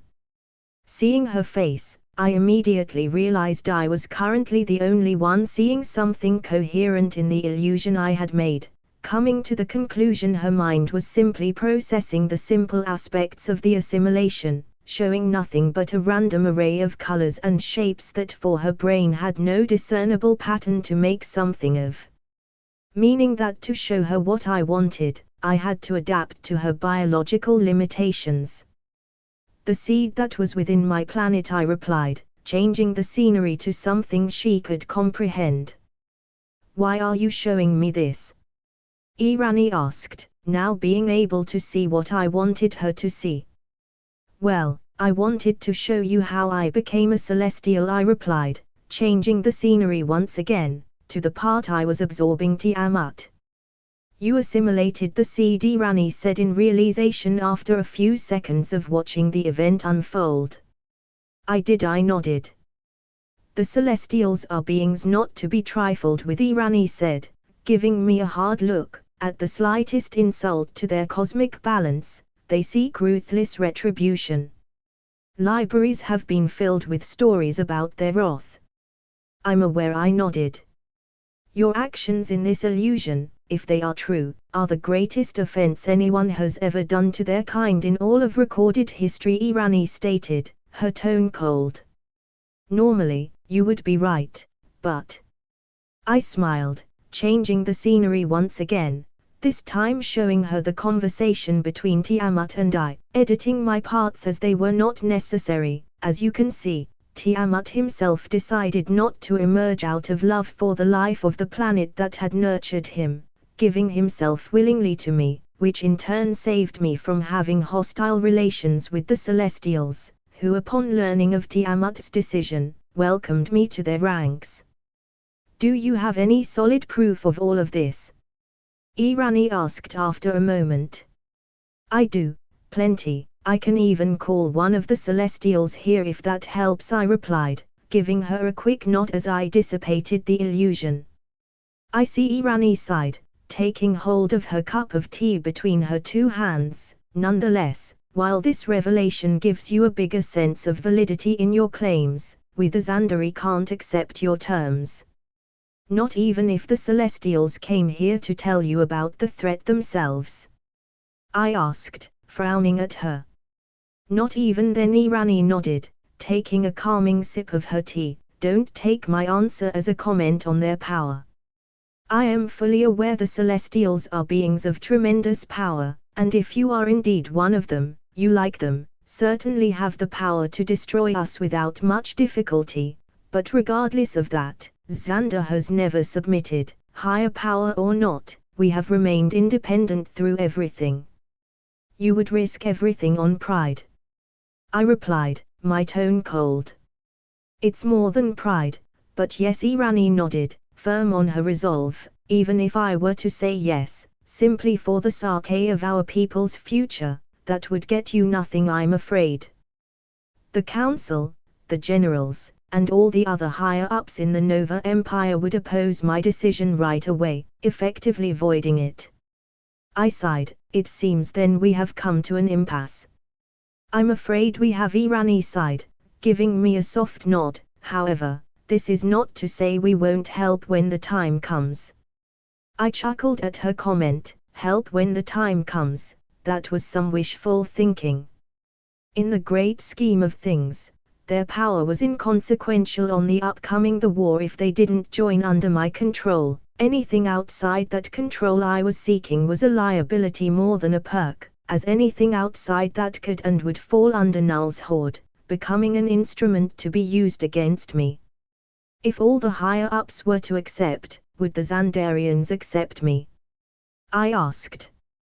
That would never happen, Irani replied. Just humor me for a bit, will ya? I chuckled. Irani sighed. If that were to happen, yes, all of Xander would trust their democratically selected leaders to have made the correct decision based on the interest of Xander as a whole. There would be confusion, sure, but ultimately, they would come to accept it. Good, I was afraid I had to alter more than a few selected. I sighed in relief, happy I would not have to brainwash an entire planet. What you do? Irani stopped mid-sentence, her eyes widening in horrific realization. You wouldn't. This is a war I fully intend to win, I replied, smiling at her. Sacrifices must be made, for the sake of all. Confirming her worst fears, Irani moved to press a button under the meeting table, possibly trying to call someone to come to her aid. That won't work, I said, taking a sip of my tea. For everyone besides us, we are still talking, I chuckled. The magic of illusions. As for the button, well, it works, it's just not sending any signals, or rather, I'm not allowing any signals to leave this room, so, same thing I suppose. You claim to seek the salvation of the universe, yet what you are about to do shows a darker side of you, Irani replied, slamming her hands on the table. Only a monster would rely on such tactics. I'm aware, I nodded, surprised at the lack of feelings I had about the entire situation, but sometimes the universe doesn't need a hero, it needs a monster. Without another word, I entered her mind, and started working. I was behind schedule as it was. It took me around 5 minutes or so to take full control of Xander, in the end, not even having to reveal myself to the Xandarians as their new leader, as the pleasant realization that having control of all the leaders in the planet was more than enough to satisfy my system and what my power considered as a conquered territory. With that new bit of information about the whole conquering thing, things had become considerably easier. I now simply had to take control of a few selected beings across the universe, effectively taking hold of problematic planets and species before Null did. The fewer materials the King of the Void had to work with on his hands, the better it would be for us in the long run. Sure, ideally, the best scenario would be for me to take hold of the entire universe to completely nullify his horde. Sadly, that was simply not plausible in the least.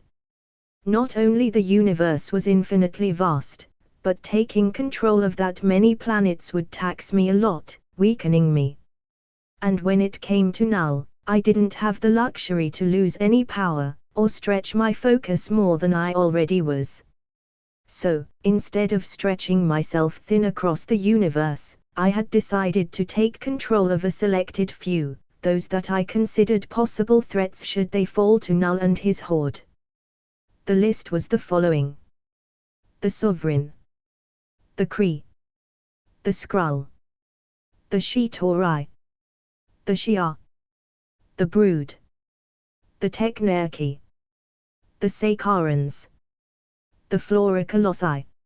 So far, according to an extensive search on my library that took a few hours to complete, those were the most problematic planets should they fall into Null's hands, at least in the near universe, be it because of their technology, or natural abilities, or a mix of both. Every single one on the list was a possible threat.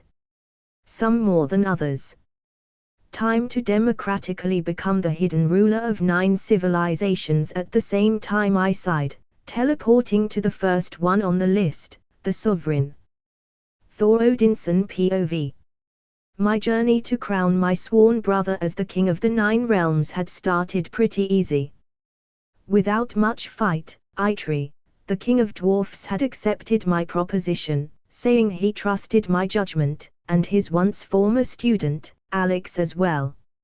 However, the easy part of my journey had sadly ended there. The moment I had left Nidavellir for Vanaheim, with a smile on my face, eager to continue on my journey, I soon found out things would not go like they had gone with Eitri at all.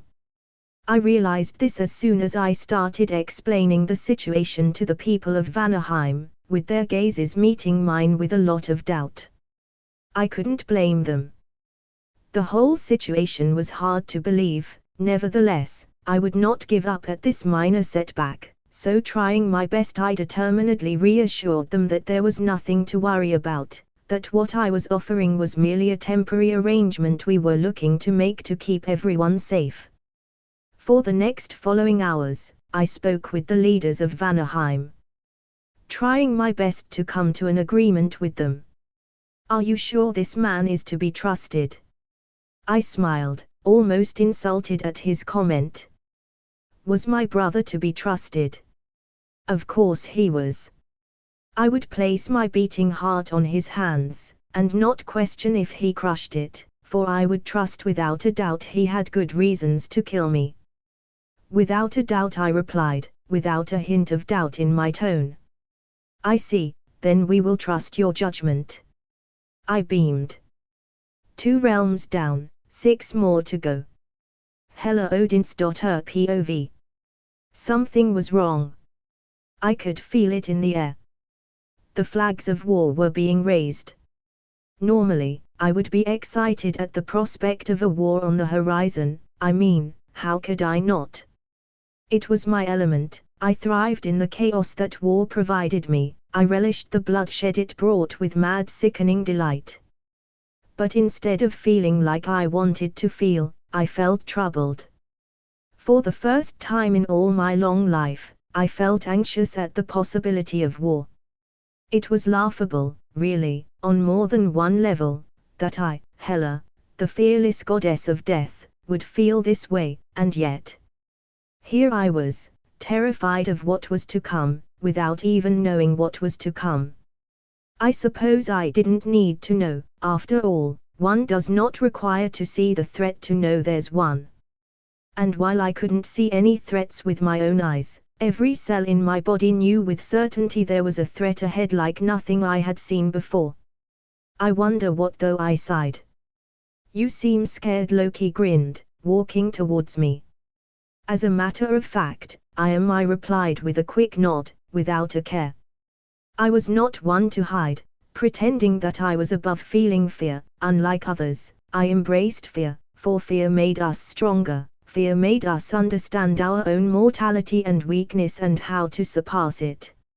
Every warrior worth a damn had experienced fear more than once in their life, and those that said they had not, were nothing more than pathetic excuses for a warrior hiding beneath a skirt of false bravado. I wasn't expecting that answer, Loki replied. I suppose you weren't, I sighed, pondering about what was to come. What troubles you, if I might ask? Loki asked. Are you worried about me, little brother? I asked, teasingly. As much as I can be, Loki rolled his eyes, scoffing. I simply wish to know what scares you, because frankly, until today, I assumed you were scared of nothing, not even Alex, or Thor for that matter. Why would I fear them? I chuckled. I know what my destiny is should I ever face them as I am now, so what's there to fear? Death. Please, only cowards fear their end. That doesn't answer the question, Loki pressed. No, it doesn't, I nodded, giving him a small smile. I take it you won't answer, Loki sighed. There isn't much to answer, to be honest, I admitted, taking a deep breath, before continuing. All I know is, something is about to happen, something big, what or when? I shrugged. I don't have the slightest idea, but whatever it's about to happen, will drown the cosmos in darkness like nothing we have ever seen. I see, Loki chuckled, his eyes gleaming with stupidity. I know what you are thinking, Loki, I sighed, putting my hand on his shoulder, but this is not an opportunity to try and scheme. I know you are not one to listen, and frankly I don't care, but for the first time in your life, you must listen. What is about to come is beyond our power, beyond our personal desires, so if you have any sense of self-preservation or a modicum of intelligence, heed my warning, and don't try anything. For once, stay back. You are more frightened than I anticipated, Loki muttered, his eyes gazing over me in a calculating fashion. I sighed. I had done what I could, my good deed of the year. If the imbecile wanted to ignore my warnings, he was more than welcome. Do as you please, Loki, but know that from this point on, you walk towards your grave out of your own accord.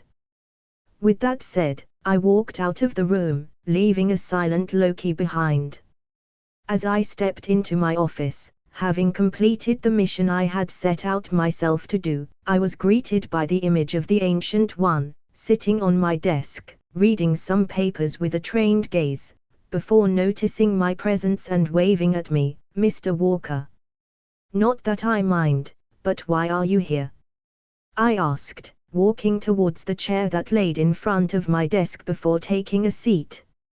I was waiting for you, the Ancient One replied with a quizzical smile, as if it was obvious. But why? I asked, moving my hand around a bit to emphasize. Earth, it's almost within your hands, the Ancient One replied, tapping her fingers on my desk. Italian, not bad, I prefer German-made desks, they tend to last longer. I chuckled, shaking my head ever so slightly. While your choices about desks are certainly a topic I would like to discuss on a later date, I am currently quite interested in the other thing. The Ancient One smiled. I suppose we can always talk about desks in less challenging times. Now, about Earth, I am happy to inform, I have managed to deal with most of the minor organizations we had on the list, with most of them agreeing to bend the knee, so to speak. Which meant, the big players of Earth were still a problem. How many organizations are left? I asked. 8, the Ancient One replied. Very well, that should be easy enough, I nodded, satisfied with the number. For the remaining 8, I will grant you control of my golems, to speed things up. The Ancient One sighed, pressing her index finger upon her lips. You suggest I intimidate them, and should that not work, I force them, is that correct? I looked at her and nodded. We talked about this. While not the path I ideally would have wanted to take, we have not much of a choice. I know, the Ancient One sighed, rubbing her temples. How was your mission in Xander anyway? They rejected my offer, I replied, bringing both of my hands together, so I acted accordingly, by taking control of their government. I see, the Ancient One replied, seemingly unfazed by my answer. I smiled. I expected you to sound more disappointed. I have morals, Mr. Walker, just like you, and like you, I don't let them blind me or moronically guide me, at least, not in the face of what we are about to face, the Ancient One replied, giving me a warm smile. For the sake of the greater good, we all must make sacrifices, even if those sacrifices go against our very selves. Wise words, I replied. I'm not called the Ancient One just because I am old, Mr. Walker, the Ancient One winked.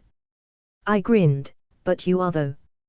Mr. Walker, has nobody ever told you how rude it is to talk about a lady's age? The Ancient One gasped, pretending to be emotionally hurt. I rolled my eyes at her lackluster performance. Well, now everyone's a critic, the Ancient One sighed. Now that I think about it, need I remind you, Mr. Walker, your girlfriend is a few 100 years older than me. I wonder what she might think if I told her you considered my age to be old. I reckon it would break her poor maiden heart. I chuckled, before breaking into a fit of laughter. Have you been taking improved classes? Not really, your daughters mostly, the Ancient One chuckled, and movies, I suppose, as the young ones nowadays say. They got me hooked. Fair enough, I nodded, standing up, before walking to the door. I had just remembered, I had something to do. Where are you going? The Ancient One asked, confused as to why I was leaving my own office. I have an errand to run, and I intend to run it before I forget or something else gets my attention, and by get I mean demands my attention, I replied, before teleporting to the tombs of Asgard. Once I had found a spacious enough room in the tombs of Asgard, I started to work on creating a portal to Dormammu's dimension by carving runes on the floor with my index finger. My intentions were simple, creating a portal stable enough for at least 2 travels, and one that didn't allow the power-hungry god from entering this dimension. What can I say? The last thing I wanted was fighting 2 evil entities at the same time. Granted, for one all I needed was a shiny green rock, aka, the time stone, to defeat him, but still, even if defeating him was easy, I wanted to avoid any unnecessary altercations, at least for now. So, for the next few minutes, I focused on carving the runes required for the portal, while thinking how I would go about saving the Ancient's one soul, or the part of it, inside Dormammu's dimension. I guess I can steal strange strategy I amused at the thought, imagining the fun I would have bargaining with Dormammu. I guess I will do that, sounds fun enough. I chuckled, carving the last rune. Runes finally ready, I stood from the ground, giving work one last look, to verify everything was correct, which it was. So once having confirmed that, I activated the runes, and waited, as a portal opened in front of me to a dimension one could only describe as a meth addict's dream. I feel like I should get a drug test after this, I chuckled, at my own joke, while jumping into the portal, closing the same a few moments after. Now to find Dormammu, it shouldn't be hard. You came. Well, that was easy. I did. I replied, imitating his tone as I turned around to face him. Finding the pleasant surprise, he looked exactly like he looked in the Doctor Strange the movie. Dormammu, Destroyer of Worlds, LV 1994. Stronger than Arishem, by quite a bit. Interesting. What do you seek here? Alex Dormammu growled, circling around me like a giant snake. Well, seeing as you are being quite a pleasant host at the moment, I suppose I can answer your question. I smiled, as he came to a full stop in front of me. I wish to retrieve the Ancient One's soul, the part of it that you have, at least. I see, Dormammu replied, his tone short and cold, as he summoned what I was looking for in front of me. For the taking, take it, be gone then. I blinked. Well, this was unexpected. I'll be honest with you, I chuckled, grabbing the Ancient One's soul, storing it within me for the time being. I expected a fight or something. Do you really wish to fight me? Dormammu asked, his eyes staring into mine in a challenging manner. I chuckled, my eyes going over to his level. Dormammu, Destroyer of Worlds, LV 1994. A level weaker than me. Fighting him would offer me perspective, and besides, that power he had, was being wasted on him. I smiled, my eyes still fixed on his level, while suddenly feeling somewhat hungry. I looked into Dormammu's eyes, my mind almost completely blank, all of my thoughts crashing and breaking into waves of confusion and desire that didn't allow me to form a single coherent thought, as my entire body vibrated ever so slightly, half singing, half crying in hunger, famished at the sight of Dormammu and his power. I wanted his power. I craved it. Warning.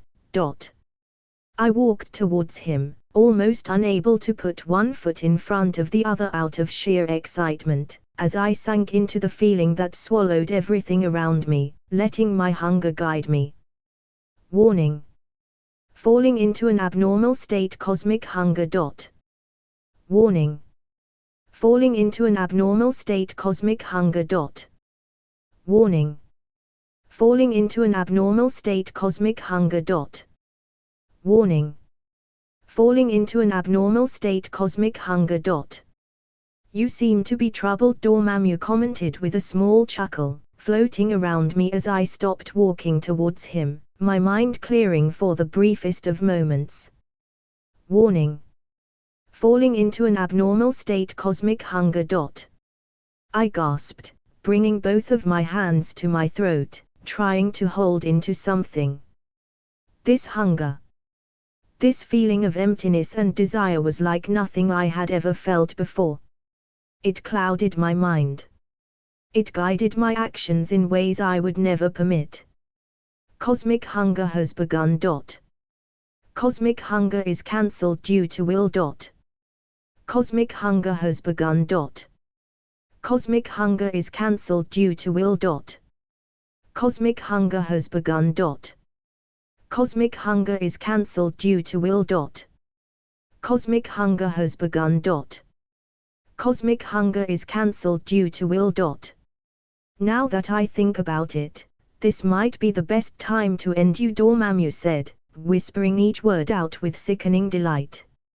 I said nothing, baring my teeth at him, waves of cosmic power exploding out of my body, threatening to end everything, at any given moment, as I bellowed with rage in a roar that shook his entire dimension, ripping across the nothingness of his realm like thunder. Dormammu froze for a moment, his incorporeal being oscillating irregularly as he took a step back, without even realizing a part of him was pushing him to flee as he stared at me in shock. Cosmic hunger has begun. Cosmic hunger is cancelled due to will. I could see it in his eyes. Dread and rejection blooming within him at the same time, his mind exploding in an array of emotions new to him, as he couldn't conceive the fact he had felt fear because of me a few moments ago. It was inconceivable for him, an impossibility. Yet, even at this fervent denial of what had happened, the part of his brain that didn't operate guided by pride, but out of baser instincts screamed at him to run. Cosmic hunger has begun. Cosmic hunger is cancelled due to will. I laughed, clutching my head in pain, as I stared at him. It would be wise for you to leave, as it is right now. I can barely contain myself. My voice came out broken, like that of a man on the brink of falling into the abyss, a mad delirious overtone lacing each and every single word. Cosmic hunger has begun. Cosmic hunger is cancelled due to will. Dormammu said nothing, his own instincts and desires conflicting within him, creating a turmoil of emotions that showed on his ever-changing face.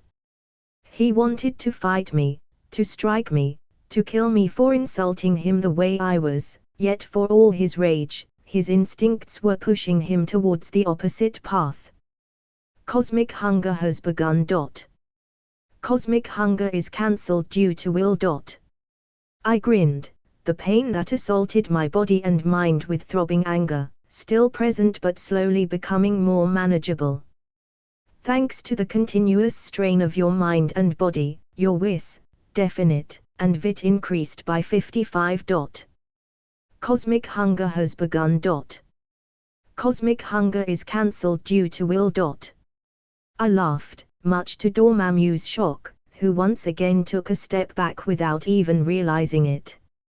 I was adapting. I could feel it.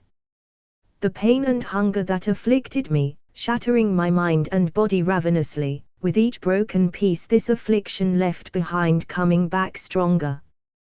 Cosmic hunger has begun. Cosmic hunger is cancelled due to will. Cosmic hunger has begun. Cosmic hunger is cancelled due to will. Cosmic hunger has begun. Cosmic hunger is cancelled due to will. Thanks to the continuous strain of your mind and body, your wis, definite, and vit increased by 50. I was glad. Glad this had happened before now. Luck was really on my side this time, for had this happened in front of the King in Black, had I lost control of my bearings in front of him because of it, I would have died before I even managed to realize what had happened. I was truly glad. Cosmic hunger has begun. Cosmic hunger is cancelled due to will. Cosmic hunger has begun. Cosmic hunger is cancelled due to will. Cosmic hunger has begun. Cosmic hunger is cancelled due to will. Thanks to the continuous strain of your mind and body, your wis, definite, and vit increased by 150. Thanks to the continuous strain of your mind and body, your wis, definite, and vit increased by 155. Thanks to the continuous strain of your mind and body, your wis, definite, and vit increased by 159. Thanks to the continuous strain of your mind and body, your wis, definite, and vit increased by 189. Thanks to the continuous strain of your mind and body, your wis, definite, and vit increased by 197. Cosmic hunger is cancelled due to will. Cosmic hunger has begun. Thanks to the continuous strain of your mind and body, your wis, definite, and vit increased by 250. Thanks to the continuous strain of your mind and body, your wis, definite, and vit increased by 361. Cosmic hunger has begun. Cosmic hunger is cancelled due to will. Cosmic hunger has begun. Cosmic hunger is cancelled due to will.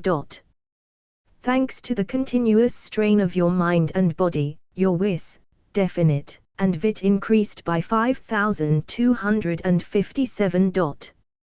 Cosmic hunger affliction negated. A new skill has been created by an specific action, Indomitable Will. Indomitable Will, passive, LV max. Through the course of unthinkable challenges, The user has forged his mind through pain and suffering, and through it all, he has remained true to himself, developing an unnaturally strong willpower, enabling through unshakable determination to be immune to all forms of temptation, such as subordination, telepathy, mind control, and seduction. Not only that, but through will, and will alone, the user can now face great physical pain and psychological trauma and will refuse to surrender no matter how much the odds are stacked against them, possibly up to the point of cheating death and pushing themselves past their own limitations. A new skill has been created by a specific action: corruption immunity. Corruption immunity, passive, LV max. The willpower coursing through the user is such. The user is now immune to corruption and all corruption-based powers as long as the user is aware of them. A new skill has been created by a specific action: accelerated development. Accelerated development, passive, LV max. By pushing your body to the brink of shattering, you have evolved through the pain. With this skill, the user can improve their natural abilities far faster and to a greater extent or beyond the limitations of other members of their species. This skill applies at a genetic level, allowing the body to keep up with the user's own rapidly developing skills /physical attributes, and at an intellectual level, to which their mind/mental capabilities can develop beyond their normal limits. This power also allows the user to awaken any latent abilities within them as long as certain requirements are met.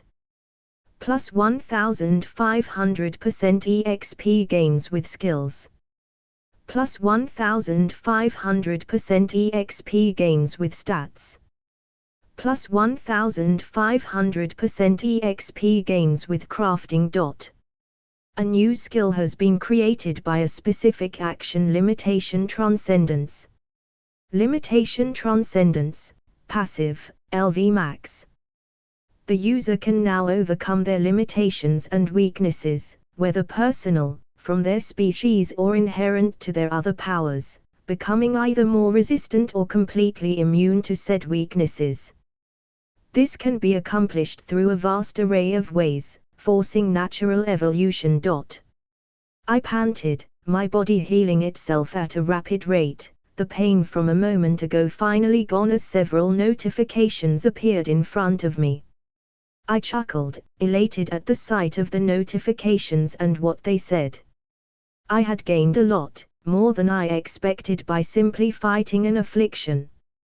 Then again, the affliction had been incredibly violent in nature, damaging me not only in mind but in body, taking around half of my HP during its short but painful lifespan.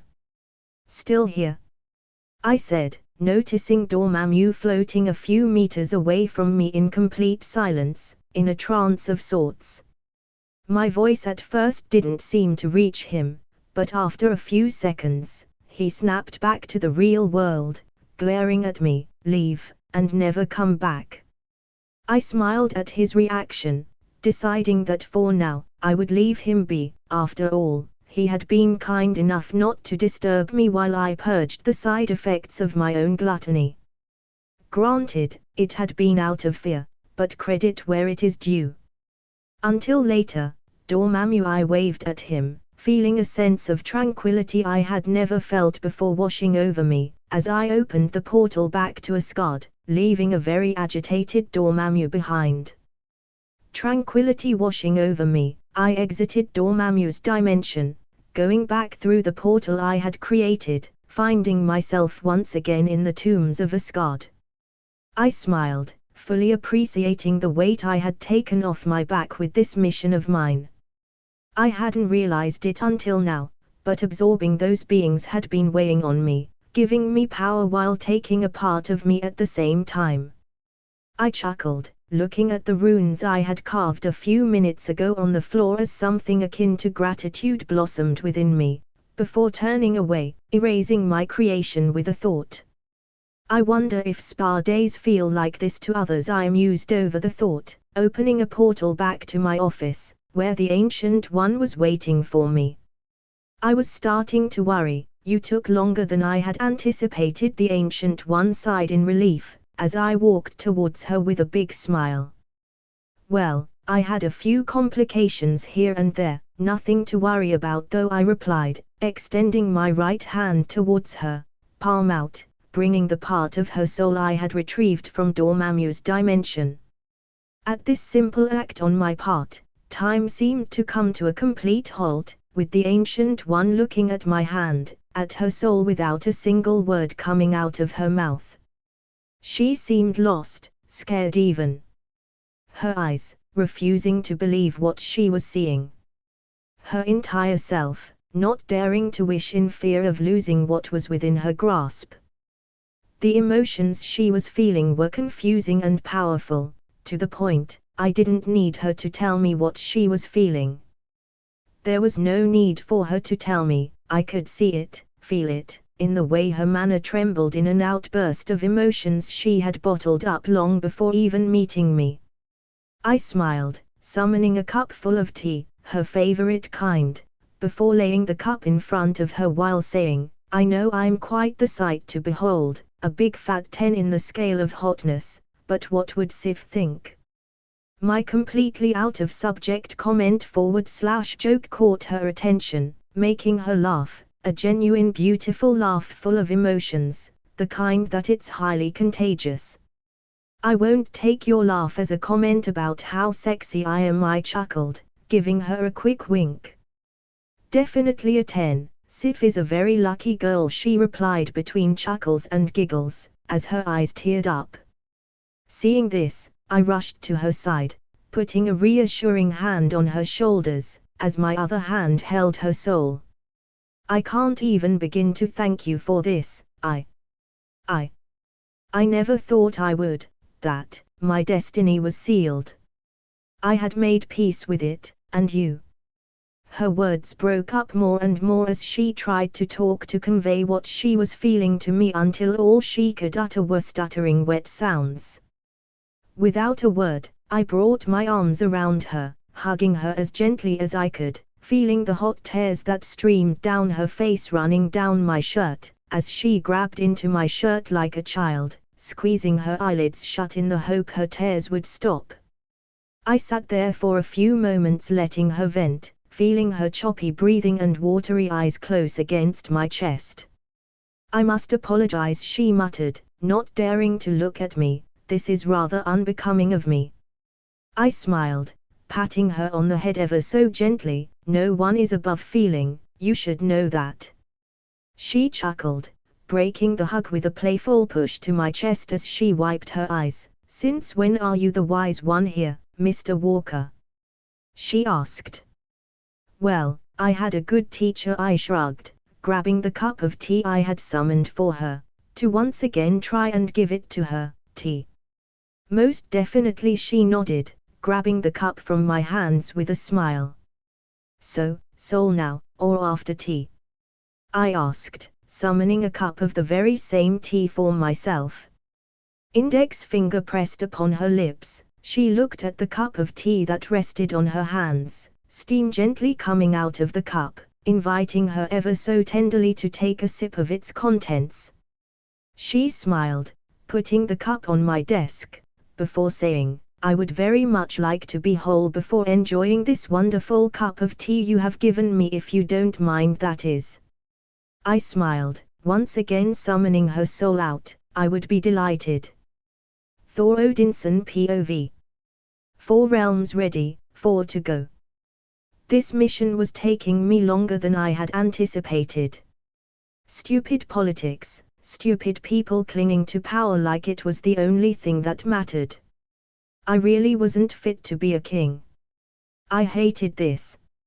I hated having to convince others about something that in every sense only benefited them, just because they didn't want to feel powerless, just because they wanted to preserve their role, their power, a power they directly associated with the crown above their heads, even though that, with or without the crown, they were just as powerless.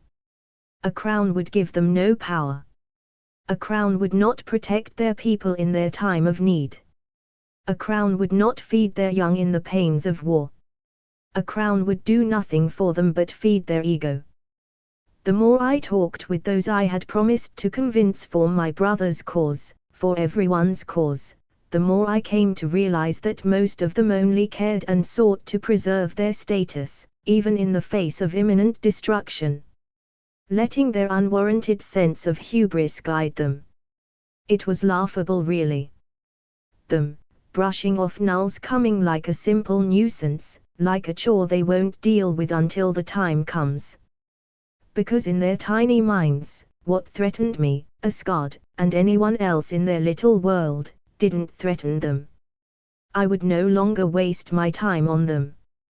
They didn't deserve a breath out of my mouth. They didn't deserve a second of my attention. They weren't worthy of it. So, if they wanted to die a pointless death, it was their choice.